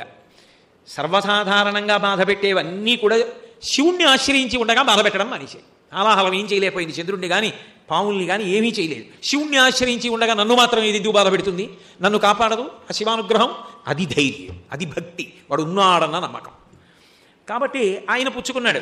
ఉదరములో కంబులకును సదనంబగుటెరిగి శివుడు చటుల విషాగ్నిన్ కుదురుకొని కంఠబిలమున పదిలెంబుగా నిలిపే సూక్ష్మ బలరసముక్రియన్. అది కానీ లోపలికి మింగేశాడా అధోలోకాలు పోతాయి, పైకి వదిలేశాడా ఊర్ధ్వలోకాలు పోతాయి. అందుకని మింగాలేదు, బయటకు వదలలేదు, కంఠంలో పెట్టుకుని ఉండిపోయాడు. 2 నిమిషాలు ఉండండి, కిస్మిస్ పండు అలా మింగకుండా బయటకు వదలకుండా ఉండలేము. మన కోసం ఆనాటి నుంచి ఈనాటి వరకు అలాగే ఉండిపోయాడు. ఆ వేడికి ఆ కంఠం, తెల్లటి కంఠం లోకాల కోసం మింగాడు అని చెప్పడం కోసం నల్లగా అయిందిట. గరళకంఠుడు, శ్రీకంఠుడు అని బిరుదొచ్చింది. లోకంలో సాధారణంగా మత్స పడ్డానికి ఒప్పుకోరు ఎవరు. అందులో తెల్లగా ఉన్నవాళ్ళు ముఖం మీద కనపడేటట్టు కంఠం మీద మచ్చ వచ్చింది అనుకోండి, గబగబా వైద్యుడి దగ్గరికి పరిగెత్తి ఉంటా, డాక్టర్ గారు ఇక్కడ మచ్చ వచ్చిందండి, తొందరగా పోయేట్టు చూడండి అంటారు. మచ్చ పడ్డానికి ఒప్పుకోరు. అందులో చాలా కీర్తివంతులు కళంకం రావడం ఒప్పుకోరు. ఆయన జీవితంలో ఆయనకో మచ్చ ఉంది అన్నారనుకోండి, ఆయనకి ఏదో అపకీర్తి ఉందని గుర్తు. శంకరుడికో మచ్చ ఉంది, కానీ అది లోకం కోసం తెచ్చుకున్న మచ్చ. అది ఆయన కీర్తికి కారణమైంది, కానీ అది ఆయన అపకీర్తి మాత్రం కాదు. అందుకే శివుడి కంఠం ద్వారా ఓ పాఠం చెప్తుంటాడు, 10 మందికి పనికొచ్చేదైతే పైకొదులు, పనికిరానిదైతే కంఠంలో పెట్టుకో, మాట్లాడద్దు. నువ్వు శివభక్తుడు అయితే నీకు అది అలవాటు కావాలి. ఇతరులను పాడు చేసేది మాట్లాడద్దు, ఇతరులను పాడు చేసేది కంఠంలో పెట్టేసుకో, పైకి అనద్దు. ఎవడేమనుకోని, నీ గురించి తెలియకపోయిని, నిన్ను వాడు దూరం చేసుకొని, నువ్వు మాత్రం కంఠంలోనే పెట్టుకుని అవతల వాడి క్షేమాన్ని కోరంతే. నువ్వు శివభక్తుడు అయితే అలాగే బతుకంతే. నీకు శివానుగ్రహం కావాలా, లోకంలో వాళ్ళ ప్రేమ కావాలా? ఏది కావాలి? శివానుగ్రహం కావాలంటే అలాగే బతుకు. 10 మందికి చల్లతనాన్ని ఇచ్చే చంద్రవంక అయితే నెత్తి మీద పెట్టుకున్నాడు, గరళాన్ని అయితే కంఠంలో పెట్టుకున్నాడు. శివుళ్ళ బ్రతకడం అంటే అలా జీవించడం నేర్చుకోమని అర్థం. శివుడు గరళకంఠుడయ్యాడు, శ్రీకంఠుడయ్యాడు. అదే పార్వతీదేవి మళ్ళీ రుద్రుణ్ణి శివుణ్ణి చేసి లోకాలని కాపాడడానికి హాలాహలం పుచ్చుకునేటట్టు చేసింది తప్ప. రే చూశారా, అప్పుడు మీరు నాన్నగారికి హవిస్సు లేకుండా యజ్ఞం చేశారు, అయినా నాన్నగారు చూశారా అని ఒక్క మాట ఆవిడ అనలేదు. అమ్మా నాన్న అంటే పిల్లల అపరాధాలను తిరిగి చెప్పరు, పిల్లల అపరాధములను మన్నించేస్తారు. క్షమించేస్తే జ్ఞాపకం ఉండదు. నిజంగా నువ్వు క్షమించింది నిజమైతే అపరాధం ఇక నీకు జ్ఞాపకం ఉండకూడదు. నువ్వు క్షమించానని చెప్పి గుర్తుపెట్టుకుంటే నీలో కపటం ఉందని గుర్తు. నువ్వు నిజంగా క్షమిస్తే ఇంకా నీ మనసులో అది ఉండకూడదంటే, ఆ ప్రేమ ఉండాలంతే. ఇంకా అది పార్వతీ పరమేశ్వరుడు అంటే. మనం అమ్మా నాన్న పట్ల ఏం చేస్తాం? కేవలం అపరాధాలే చేస్తాం. అమ్మకి ప్రాణ సమానమైన మంగళసూత్రాన్ని పట్టుకుని చేత్తో లాగుతూ పాలు తాగుతాడు. పాలిస్తున్న అమ్మ గుండెల మీద కాలెత్తి తంతాడు. అమ్మ చేతిని పూల పొట్లం విడిపించినట్టుగా విడిపించి గుండెల మీద తన్నిన అరికాలను ముద్దు పెట్టుకుంటుంది. అంతకన్నా అపచారం ఏం చేయాలి? పసిపిల్లాడప్పటి నుంచి అదే అపచారం. నాన్నగారిని తెలియక తాతగారు ఒరేయ్ అని పిలిస్తే పిల్లాడు ఒరేయ్ అంటాడు. నాన్నగారిని పేరు పెట్టి పిలుస్తాడు. అమ్మ పరిగెత్తుకొచ్చి తప్పు, అలా అనకూడదు. తాతగారు అంటారు, కొడుకు కాబట్టి నీకు నాన్నగారు అనాలి అని నేర్పుతుంది. తండ్రి పట్ల అపరాధం చేశాం, తల్లి పట్ల అపరాధం చేశాం, మలమూత్రములను ఎత్తింది. రాముడంతటి వాడన్నాడు అయోధ్యకాండలో. అసలు నా సుప్రతికరం తత్తు, తల్లిదండ్రులు చేసినటువంటి ఉపకారానికి తిరిగి ప్రత్యుపకారం చెయ్యగలనన్నవాడు లోకమునందు ఉండడు, చెయ్యలేరు. మాతా పిత్రాచ యత్కృతం, నీ మలం ఎత్తింది, నీ మూత్రం ఎత్తింది, 100 మందిలో ఉండగా ఆకలితో నువ్వు వేడిస్తే పాలిచ్చింది, తన మర్యాదని కూడా పక్కన పెట్టింది. అమ్మకి నువ్వేమిస్తావు? శంకరాచార్యులు వారు ఒక స్తోత్రం చేశారు అమ్మ మీద, అది చదివితే ఇప్పటికీ నాకు కళ్ళంబడి నీళ్ళు వస్తాయి. అప్పుడప్పుడు మా ఆవిడ అంటుంటుంది, బాబాయ్ అది తీశారు ఎందుకు ఇప్పుడు, మళ్ళీ మీకు ముక్కు కళ్ళమ్మట నీళ్ళు వచ్చి తలపోటు వస్తుంది, అది కాసేపొద్దు, అది చదవకండి అంటుంటుంది. నిజం. అందులో శంకరాచార్యులు వారు చివరకు ఒక మాట అంటారు, అమ్మ నీ మీద నాకేమిటి విహితం, నేను చెయ్యవలసింది తప్పకుండా అన్నది నాకేమిటి అంటే, నన్ను కన్నావు, నేను కడుపులో ఉండగా ఎన్నో వికారాలు పొందావు, ఎంతో కష్టపడ్డావు, అడుగు తీసి అడుగేస్తే జారిపోతానేమోనని నా గురించి ఆలోచించావు, వినోదం మానేశావు, అంత కష్టపడ్డావు, శరీరం వికారమైంది, నీకు ఇష్టమైనా తినకూడదంటే తినలేదు, వైద్యం చేయించుకున్నావు. పురుడు అంటే పునర్జన్మ, ఉంటావో తెలియదు, వెళ్ళిపోతావో తెలియదు, నేను వెళ్ళిపోయినా పర్వాలేదు, బిడ్డనిచ్చి వెళ్ళిపోతానని పునర్జన్మకి సిద్ధపడ్డావు. అందుకే తల్లికి ఎన్ని పుట్టినరోజులు అంటే, తన పుట్టినరోజు కాకుండా ఎంతమంది బిడ్డలుంటే అన్ని పుట్టినరోజులు. అమ్మ పుట్టింది, మళ్ళీ చచ్చి పుట్టింది అమ్మ, అందుకు నువ్వు పుట్టావు. అందుకే బిడ్డడు పుట్టినరోజు చేసుకునే ముందు అమ్మకి చీర పెట్టి చేసుకోవాలన్నారు. ఎందుకనంటే నేను పుట్టాను అంటే మా అమ్మగారు చచ్చి పుట్టారు, అంత నరకం అనుభవిస్తేనే పుట్టారు. మా అమ్మగారు అంత బాధపడకుండా నేను ఎలా పుట్టా? అందుకే నా పుట్టినరోజుకు ముందు మా అమ్మని స్మరించి నేను పుట్టినరోజు చేసుకోవాలి. ఇంత కష్టపడ్డావు, పెంచావు, పెద్ద చేశావు, మలమూత్రములు ఎత్తావు, నా మూర్ఖత్వాన్ని భరించావు, తప్పులు చేస్తే మన్నించావు, జీవితమంతా నన్ను క్షమించడమే, నేను అపచారాలు చేయడమే. చివరికి నేను చేయవలసిన ఉపచారం ఏమిటో తెలుసా? ఒక కొడుగ్గా నాకు శాస్త్రం విధించింది ఏమిటో తెలుసా? నేను నీకు పెట్టి తీరాలి అని శాస్త్రం చెప్పింది ఏమిటో తెలుసా? నిన్ను చివర పాడి ఆ కట్టెల మీదకి తీసుకెళ్ళిపోయే ముందు పచ్చి బియ్యపు గింజలు కొన్ని నీ నోట్లో పొయ్యాలి. అదొక్కటేనమ్మా నాకు. పాలిచ్చి అన్నం పెట్టి నన్ను చివరి వరకు పెంచి ప్రాణం పోయేటప్పుడు కూడా నా ప్రేమ కోరుకున్నటువంటి నువ్వు నా నుంచి కోరుకునేది గుప్పెడు కన్నా తక్కువ పచ్చి బియ్యపు గింజలు. అమ్మా నీ ప్రేమే ఇంతదైతే జగన్మాత తల్లి ప్రేమ ఎంత గొప్పది, ఆ శంకరుడి ప్రేమ ఎంత గొప్పది, ఆది దంపతులు బిడ్డల పట్ల వాళ్ళ ప్రేమ ఎంత గొప్పగా ఉంటుంది. ఏదో అపరాధం చేశానని ఎందుకు బెంగపెట్టుకుంటావు? ఆ అమ్మ దగ్గరికి వెళ్ళి, ఆయన దగ్గరికి వెళ్ళి, ప్రణిపాత ప్రసన్నాహి మైథిలీ జనకాత్మజ అలమేషా పరిత్రాతుం రక్షస్వో మహతో భయాత్.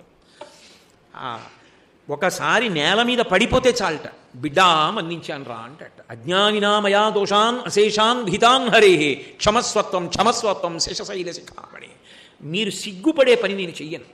ఇక పైన ఏది చేసినా మా స్వామి సంతోషిస్తాడా, నా తండ్రి శంకరుడు, మా అమ్మ పార్వతీదేవి, వాళ్ళిద్దరూ సిగ్గుపడే పని చెయ్యను. ఏది చేస్తున్నా ఈ పనికి మా అమ్మ నాన్న నొచ్చుకుంటారా, నొచ్చుకుంటారు, నాకొద్దు. అది భక్తి, అది ఉపాసన. తప్ప ఒక గదిలో ఎంతసేపు కూర్చుంటావు, విగ్రహాల దగ్గర ఎంతసేపు కూర్చుంటావు, ఎంత రొట్టట్టుకొస్తావు, పూజ చెయ్యొద్దని నేను అంటలేదు, కానీ అక్కడ పూర్ణం కాదు. వాళ్ళ అనుగ్రహం తెలుసుకొని వాళ్ళలా నువ్వు దంపతులుగా బ్రతకగలిగితే, వాళ్ళలా నువ్వు తల్లిదండ్రులు కాగలిగితే, వాళ్ళకి బిడ్డలుగా వాళ్ళ ప్రేమని గుర్తు తెచ్చుకొని బ్రతకగలిగితే అది శివోపాసన, అది శివభక్తి. అలా బ్రతికేటట్టుగా ఆ పార్వతీ పరమేశ్వరులు మన ఎందుకు కృప వహించుగాక అని ప్రార్థన చేస్తూ, రేపటి రోజున పరమాద్భుతమైన తిథి. నా అదృష్టం ఏమో కానీ నేను కుండడు పాలు ఏవో తాగే కన్నా ఓ గరిటెడు ఆవు పాలు తాగేస్తుంటాను. పాపం మా సోదరతుల్యులు వద్దిపతి పద్మాకర్ గారు కష్టపడి శివపురాణం అన్నాళ్ళు చెప్పి, పోన్లే వీడి బద్ధకిష్టి ఎక్కడో కూర్చుంటాడు, వీడికి సారవంతమైన రోజులు వదిలేద్దామని నా కోసం ద్వాదశి, త్రయోదశి, మాస శివరాత్రి వదిలిపెట్టి వెళ్ళిపోయారు. శ్రావణ మాసంలో 3 ఆవు పాల లాంటి తిథులు నాకు వచ్చాయి. ఆయనది ఎంత ప్రేమ! ఈ వేదిక మించే వర్ధిపతి పద్మాకర్ గారికి నమస్కారం చేస్తున్నాను, నాకు ఇంత సారవంతమైన రోజులు వదిలేసినట్టు.